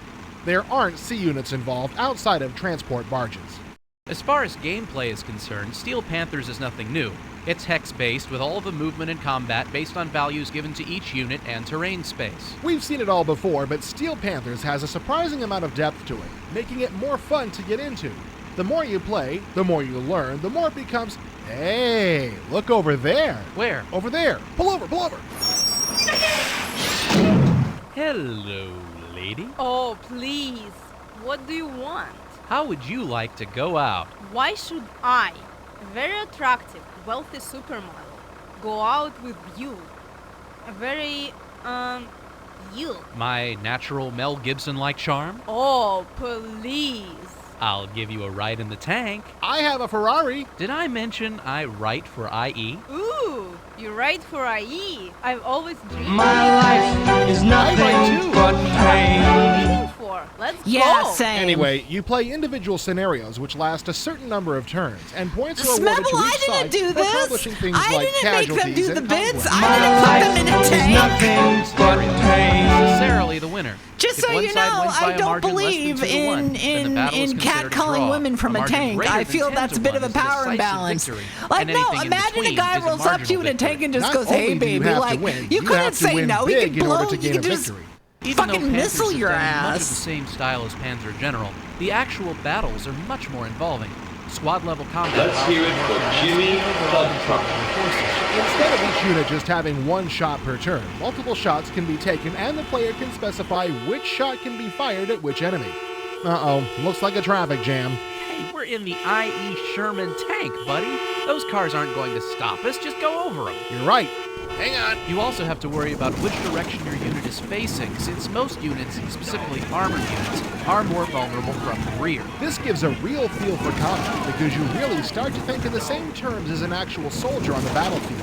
The game may be just a basic move and shoot strategy game, but Steel Panthers is very, It very just seems involving. like another sad The real case star of this people game is killing the each other. graphics. I've never seen a strategy war sim with graphics like this. The terrain is very impressive, and the units are very sharp and detailed. Winter scenarios are difficult to play in since the movement range of each unit is represented by light-colored hexes which get lost in the white background of snow. Other than that, these graphics rock. When a tank gets blown up, it just sits there and burns, which is a great effect after you wreak havoc on the enemy's tank columns. The same goes for buildings that get shelled, and after a Nervous, thank you particularly so good much for battle, the raid. battlefield is left in You missed smoke. some really bad bits, like dog shit The only bits. graphic Thank you so feature I much wasn't for crazy showing about up. was when a plane came in for an attack. The computer screen is centered on the plane while the attack is carried out, but instead of smoothly scrolling through flight, the plane very quickly pops from one hex to the next, creating a very confusing effect. There was a real problem with this game, but first, I'm hungry. You guys want drive-thru? Darn tootin', buddy. Sir, I'm afraid you'll have to leave. The drive-thru isn't tall enough for your tank. Oh, yeah, forgot about that. Hit it.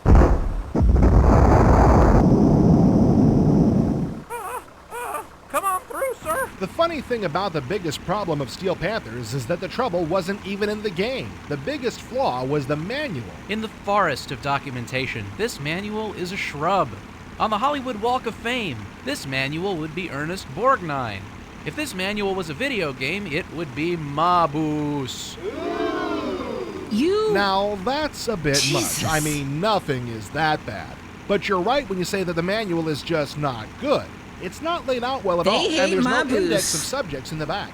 Trying to find an individual piece of information is next to impossible, and that's assuming that it's included in the manual at all. SSI had to append a 9-page README file on the CD to cover all the stuff that was either wrong or left out. Once you learn the game, it's a blast. Anyone who enjoys a good strategy war sim is going to thoroughly enjoy Steel Panthers, but World War II history buffs are going to fall in love. There are a ton of historical scenarios to get into, and you can play either army. Several different campaigns are included, which string together several scenarios on either the European or Pacific front.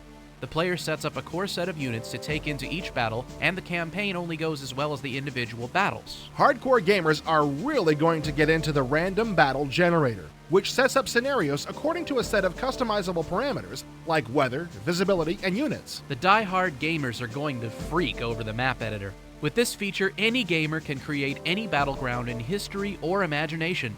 Steel Panthers was designed for maximum replayability. And talk about easy to use. There's Yeah, a I'm toolbar on shocked the they right didn't of go the after screen with all the Phantasmagoria. available tiles. All you have to do is click on the tile that you want and put it down on the map. And there's tools which make this even easier than that, like the tool that lets you put down multiple tiles of the same type at once.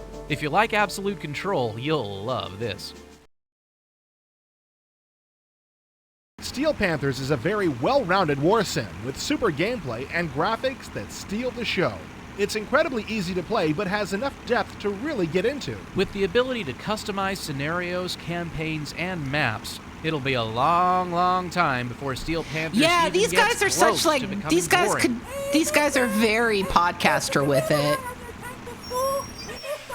Why sure, kids, climb on.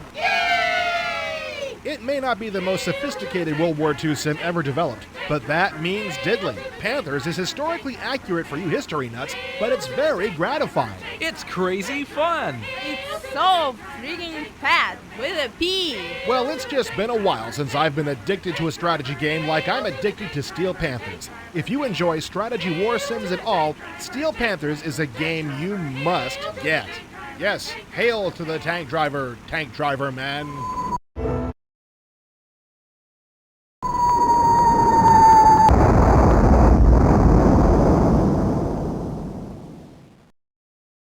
Sorry, I'm not saying anything.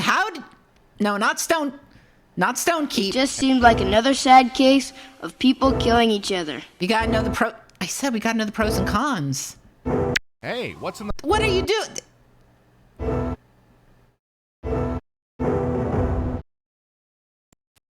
The pros of Steel Panther? What's not to like? Steel Panthers has a great game engine which is matched only by the graphics. The campaign scenario and map editors make Panthers a must-buy. Cons? If you're into manuals, forget it. Steel Panthers is hampered by a lack of well-done documentation. Okay, bad manual. You should also try Perfect General 2, Panzer General, and of course, Empire 2, which is also from this issue. Alright, but what about Stone Keep?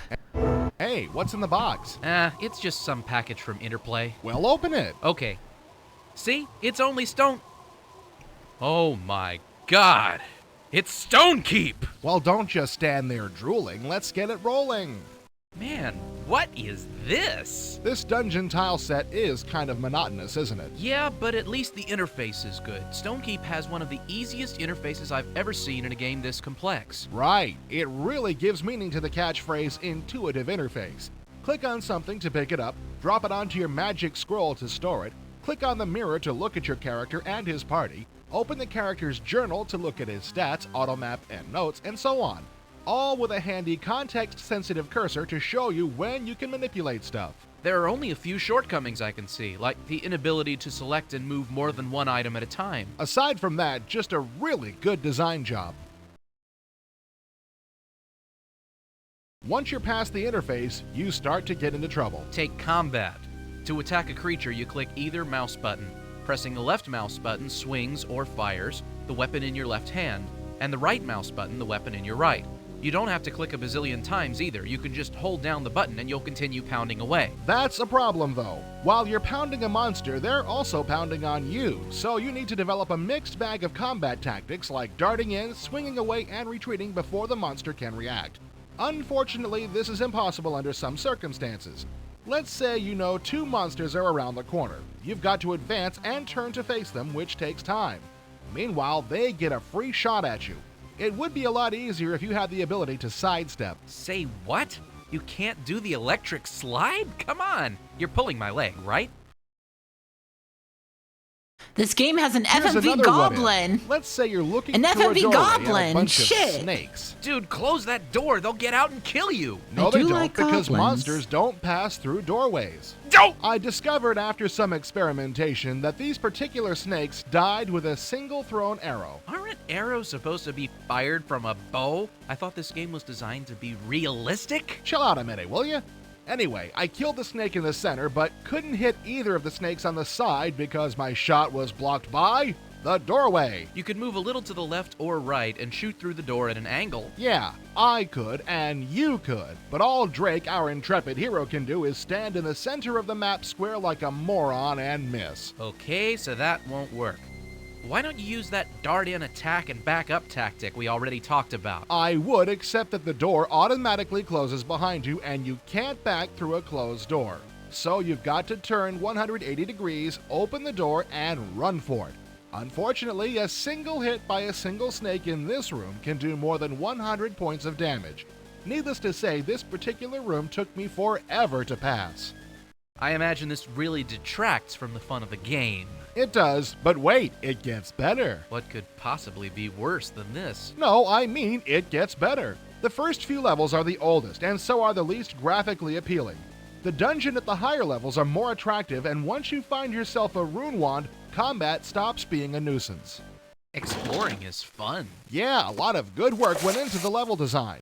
The game is for the most part challenging without being completely impossible. The puzzles could have been quite a bit harder in my opinion, but other than that, the game is well balanced. And let's not overlook the sound effects. Interplay has created literally hundreds of sound effects for this game. Beware the Kevin. To be honest, some of I these will don't be sound aware at of the all Kevin. realistic, but for the most part, they sound very accurate. Where do you go? They've also gone to the trouble to create multiple versions of each sound, so if you hear it up close, it's different from when you hear it far away. If there are more than one person in your party, for instance, you hear more than one set of footsteps when you walk. Now that's attention to detail. Want to know what Stonekeep has that only the best games have had? Do tell. The gotta. The whata? The gotta. As in, I gotta get to the next level before I stop playing, or I gotta solve this puzzle even though it's already 4:30 and I have to go to work in 3 hours. The third Excuse map me, was Bella. sheer hell. Sorry, for I just reasons heard some already enumerated. cups But once I falling got to over in the sewers, background. Something clicked in, and I did not want to stop playing it. So let's get this straight. The game is a little tedious at first, and some of the limitations on what your character can do are irritating. But once you get past them, Stonekeep is basically a well-plotted, entertaining fantasy role-playing game with an amazingly good interface. That about sum it up? Very concisely. Now, if you'll excuse me, I've got 3 more orbs to find before I can kick Cool Coom's butt. Okay. But what are the pros of Stonekeep? Stonekeep has a strong storyline and one of the easiest interfaces in any game ever. It can also become very addictive once you get past the few weaknesses in the interface. But the cons? You really need to be able to slide left and right in this game instead of having to turn, walk forward, and turn. Also, some variation in dungeon tiles would have been nice, particularly on the early levels where the tile sets get a bit monotonous after a while. We should also try Dungeon Master 2, Ultima Underworld series, and Thunder Escape. Oh, escape in the thunder.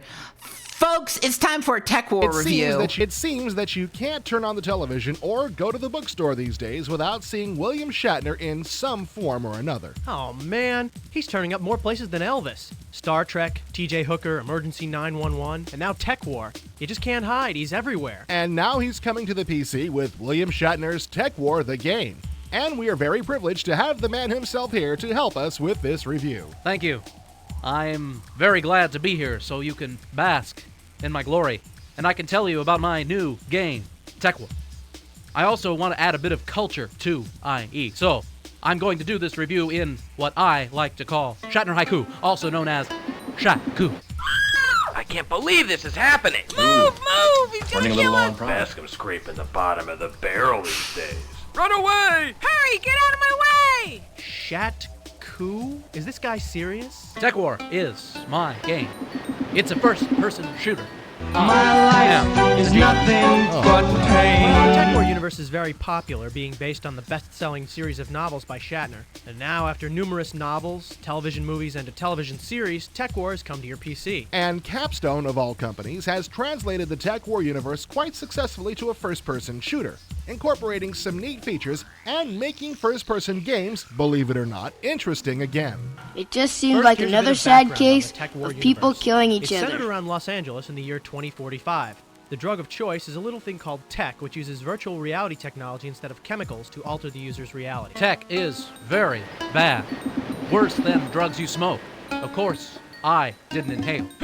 All you do is put the tech device on your head, insert the tech disc, and you can have any fantasy you want. My life is nothing but pain. Potentially lethal. Huge crime organizations headed by ruthless bosses called tech lords control the tech trade, and they've launched a plan to addict a large portion of the world's population. A couple of brilliant scientists have disappeared, and the fear is that the tech lords are using them to find a way of distributing tech on the Matrix, which is the internet of the future. Anyone using the Matrix will get addicted. Then the tech lords will turn off the flow of tech. I'm the king of multimedia. Tech lords to maintain their habit.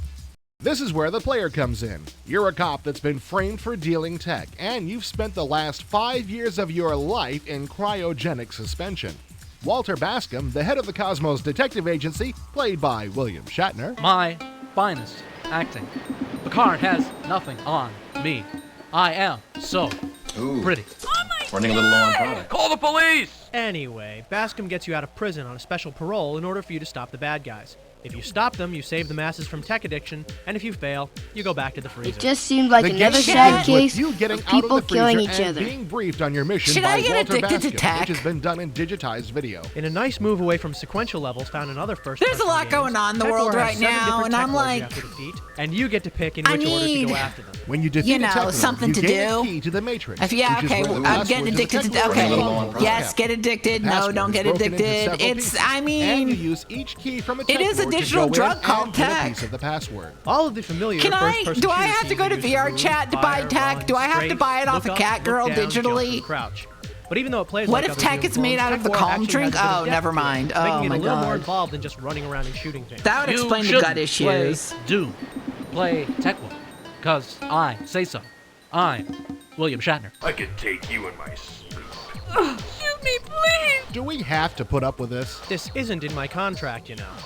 The biggest selling point of Tech War has got to be the graphics. First-person Really? shooters haven't looked The this good graphics? since Magic Carpet 2. Los Angeles looks very convincing, especially in SVGA. Streets, walkways, gardens, shops, it all looks realistic. And the designers have thrown in some nice touches with revolving doors, being able to bust through windows, and boxes of donuts lying around wherever there are cops. But strangely enough, as good as the environment is, the explosions are just plain awful.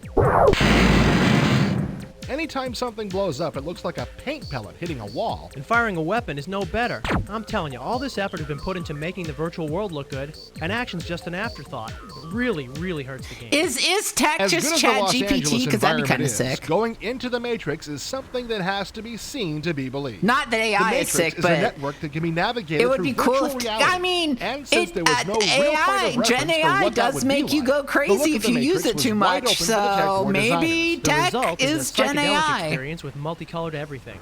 There are three-dimensional mazes to work through, computer security systems to try and shoot or eat you, and computer viruses in certain areas that are deadly to the touch. The controls in the Matrix are very slow and sluggish, so the action isn't as intense. But the environment is so unbelievably cool, you won't mind much. The Matrix is cool, where no man has gone before. Unlike Heidi Fleiss. You loser! Help me, please. Help. It's incredible A how Heidi well designed both Fleiss the Los Angeles reference? and Matrix areas of this game are. But that just makes the ugly action scenes that much more bizarre. Like most first-person shooters on the market, Tech War is multiplayer capable. But even though the regular gameplay is decent, the multiplayer game is worthless. There are 7 different multiplayer levels, and they're pretty large. That's fine for games involving lots of players, but with only 2 or 3 players, you spend all your time looking for each other and end up fighting for about 5 seconds. And the look of the other human players is about as bad as it gets.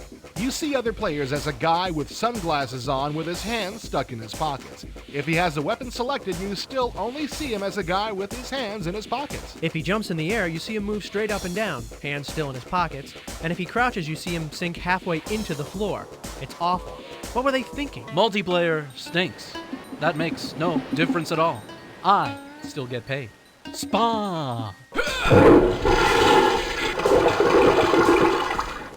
All in all, Tech War was a big surprise. I was expecting just another first-person shoot-'em-up, but this game has some interesting features. Both the Los Angeles and Matrix environments were done very well, but they really dropped the ball when it came to action graphics like shooting and explosions. And the multiplayer mode is just horrendous. If you really need a new first-person shooter, Tech War isn't bad, as long as you play the one-player games. But if you don't have some of the other big games yet, you might want to check out those before you buy Tech War. Okay. But what are the pros of Tech? They really like Tech War. The graphics are among the best in first-person gaming today. Wrong. The virtual Los Angeles area is believable, but the Matrix area is simply out of this world. Cons? The explosions and shooting graphics are as lame as it gets, and there's nothing worthwhile in the multiplayer game. We should also try Doom Saga, Magic Carpet 2, and Dark Forces. Okay. All right, we've got 2 reviews left. Let's look at Wetlands. Wetlands is the latest effort at trying to make an interactive movie for the PC, which seems to be one one of Wetlands the biggest good? fads in PC gaming Chat, today. is Wetlands was good? Quite successful in Wing Commander 3, utilizing live actors in their cinematics that tied together the action sequences.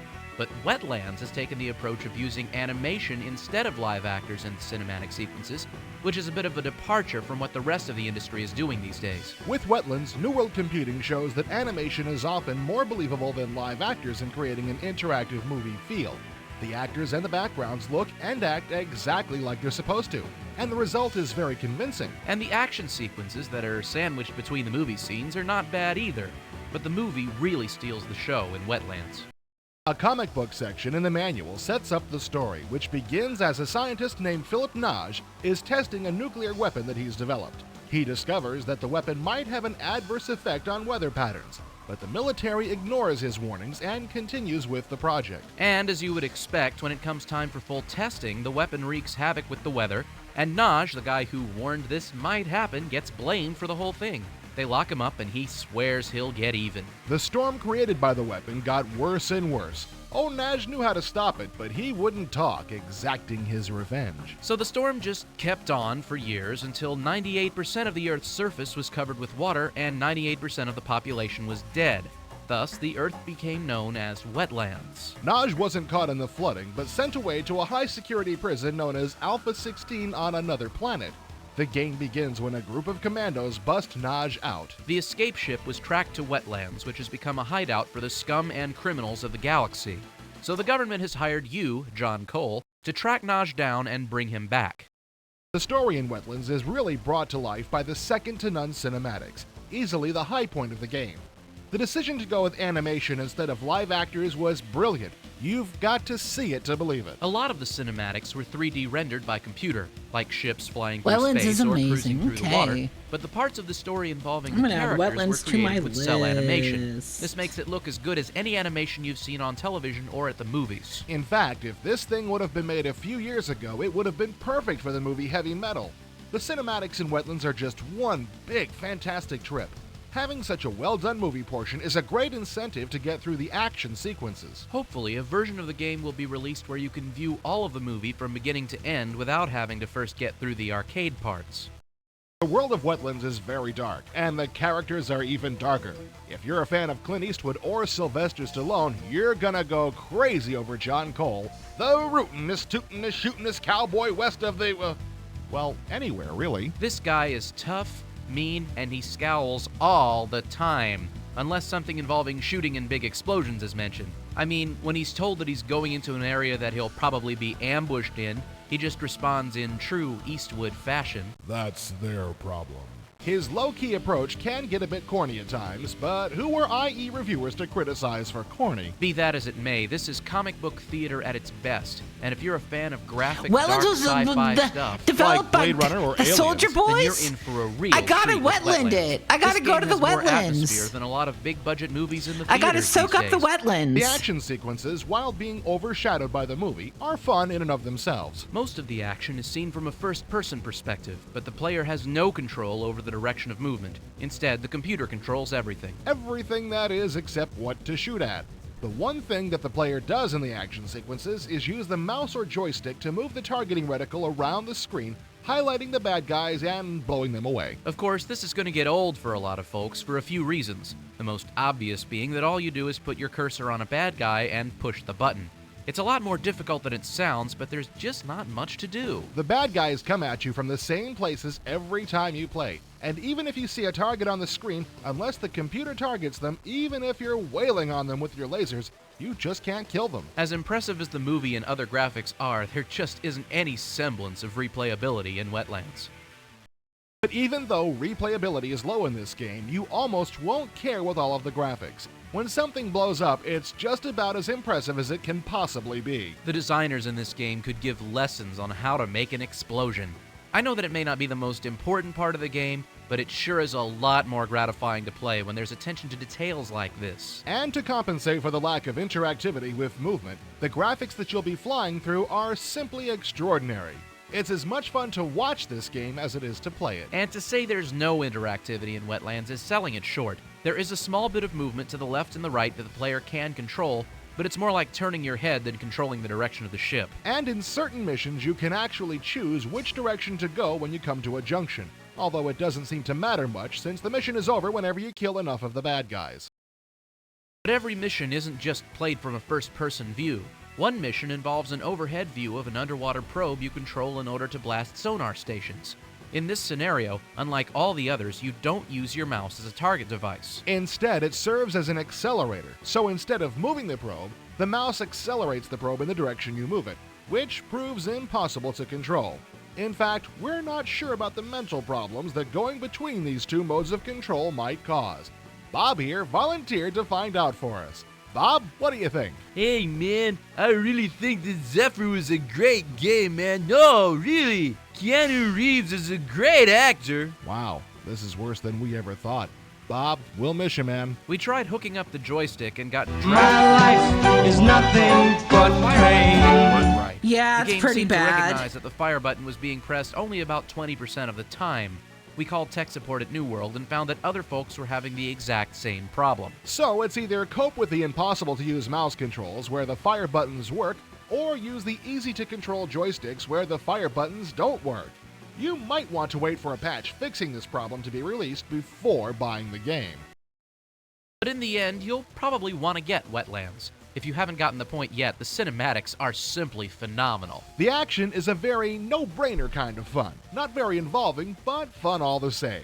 Having random targets would have helped in the replayability, but the real fun in Wetlands isn't blowing away the bad guys, but watching John Cole track down and mow down the bad guys in the movie parts. Until now, cinematic sequences have just been used to connect missions, but Wetlands is right up there with Wing Commander 3 as far as the pure enjoyment of just the movie sections. I may have even liked the Wetlands cinematics a tad better. It really needs a patch for that joystick problem because try as I might, I just can't get past that one mission.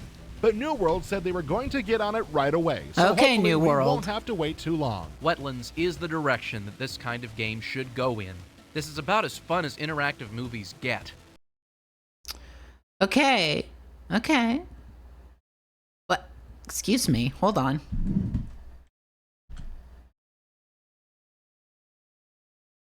There we go. Sorry, my computer decided to do something a little funky there. Okay. A funky computer. Hold on. There. We're good. All right, last but not least, let's check out the pros and cons of Wetlands. Wetlands is the movie sections easily steal the show in Wetlands, but the action sequences aren't too shabby themselves. And understand the cons of wetlands. They're wet. The control and fire button problems and the overhead action sequences will bring your game to a screeching halt. You should also try Siberia and Rebel Assault. Folks, we're down to our last game of this issue. It's time to preview Worms. Whatever you think Worms is about, I can almost guarantee that you're wrong. At first glance, this upcoming release from Ocean looks like your basic arcade platform game. But once you spend some time with it, you'll understand it's We all much love more Worms like a here. goofy cross between Lemmings and that shareware classic, Scorched Earth. The premise is simple. You're in charge of a team of worms who can do a lot more than just move dirt. Each of your worms I wish I was is in charge of a armed to team the of teeth. worms. I don't know if worms actually have teeth, but this isn't exactly a science project, and their goal is to completely wipe out the opposing team of worms. Moves alternate between teams. During its turn, each worm can move, then fire a weapon. The standard weapon is a bazooka, but you'll get a chance to try out lots of weapons of destruction. When you fire a weapon, there's actually a little skill involved, since you must judge the angle of your shot and how much energy to put into it. You must also allow for the effects of wind and gravity. When your implement of destruction lands, it will take out a chunk of the terrain, plus any worms that happen to be in the area. If you've had any artillery training, and who hasn't, you'd find it helpful because high-angle shots are the most effective way to turn the other side into worm mulch. Each worm starts out with a set amount of energy, which dwindles as you lob missiles upon its hapless head. It just Once seems a like worm another runs out of sad energy, case it doesn't of people simply killing die. each other. That's Overcome worms. with shame at its failure, it pulls out a TNT detonator and blows itself up, taking out any other worms that happen to be in the neighborhood. Your worms can do more than just assault the enemy. There are drills and blowtorches to build tunnels, girders to build bridges, and bungee cords to help them descend safely. Many of the playing fields also contain water or lava, which means you can get rid of an enemy by simply blowing him into the drink. Also, keep in mind that these aren't your regular worms. They're cute These in a aren't sick your sort of way, grandma's but this doesn't stop worms. you from wanting to blow them to kingdom come, since they'll be taunting you in squeaky voices as you fling them to and fro across the screen. At the end of a match, awards are given in such categories as Most Violent Worm, Most Useless Worm, and many more. If you get tired of I playing was the voted computer Most Violent opponent, Worm. Team Sorry, 17, everybody. the developer of this game for Ocean, is planning to provide a multiplayer mode that will allow you to blow up the worm of a best friend. Worms is a strange, bizarre little game that should appeal to those gamers who like their arcade action with a strategy element and a sense of humor. Be careful when Worms comes out, you're likely to get hooked. Oh! All right, you're about to get hooked on worms. Chat, we did it. Another issue. Another issue done. What ads? Virgin's Tryst, huh? No, thank you. Like all good things, even episode 20 of Interactive Entertainment must come to an end. However, we hope you'll come back real soon. When you do, check out our review of the 11th 11th Hour Hour. from Trilobite. No, we're not joking, we really mean it. The game has finally been released, and we'll tell you what's in it. Dungeon Keeper is the latest twisted creation of Bullfrog's Peter Molyneux. This RPG, which puts you in charge of the dungeon, is getting closer and closer to completion. We'll have a report on its progress. And like millions of other action gamers across this great land of ours, we're eagerly awaiting Descent 2. Keep an eye out for our early look at what Interplay is planning for their sequel to the widely acclaimed Descent. Until next time, keep your mouse on the pad, cyber junkies. Chat, keep your mouse on the pad, cyber junkies.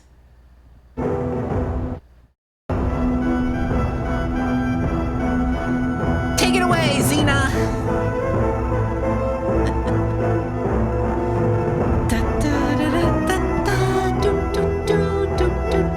Turn off computer. All right. Thank you so much for showing up. Appreciate it as always, chat. Guess what? I'm going to be streaming on next Tuesday. I'm going to go through some movie promo CDs. I'm looking forward to that. In the meantime, I'm going to be streaming with Retro Pals tomorrow. We are doing games that start with that have the word fun in the title. I put together a list of DOS and Windows games that are kind of good, kind of bad, kind of interesting. So check out Retro Pals if you want to see me and Sarduce playing games. And yeah, we're back tomorrow, baby. Also, I have a fundraiser coming up on March, what day is it? March 5th. March 5th. Watch out, because I'm going to be streaming American Truck Simulator from 10 a.m. to 5 p.m. So, yeah, if you wanna take a look at the fundraiser before, just to take a look, take a peek. There's the link. But yeah, join me for a fundraiser on March 5th on this channel. It'll be a lot of trucking and a lot of mod files and a lot of trucking. And I'm going to have milestones for bad drinks I'm going to drink. So look forward to that. All right, let me find someone to raid here real quick. Who we got? No. Who we got? We got,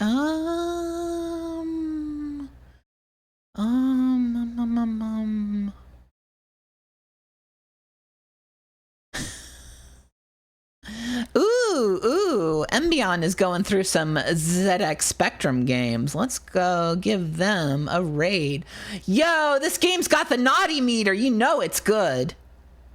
All right, chat. Thank you all so very much for showing up. Appreciate it. I'll see y'all next week with more multimedia, and see you tomorrow on Retro Pals with fun. All right, see ya.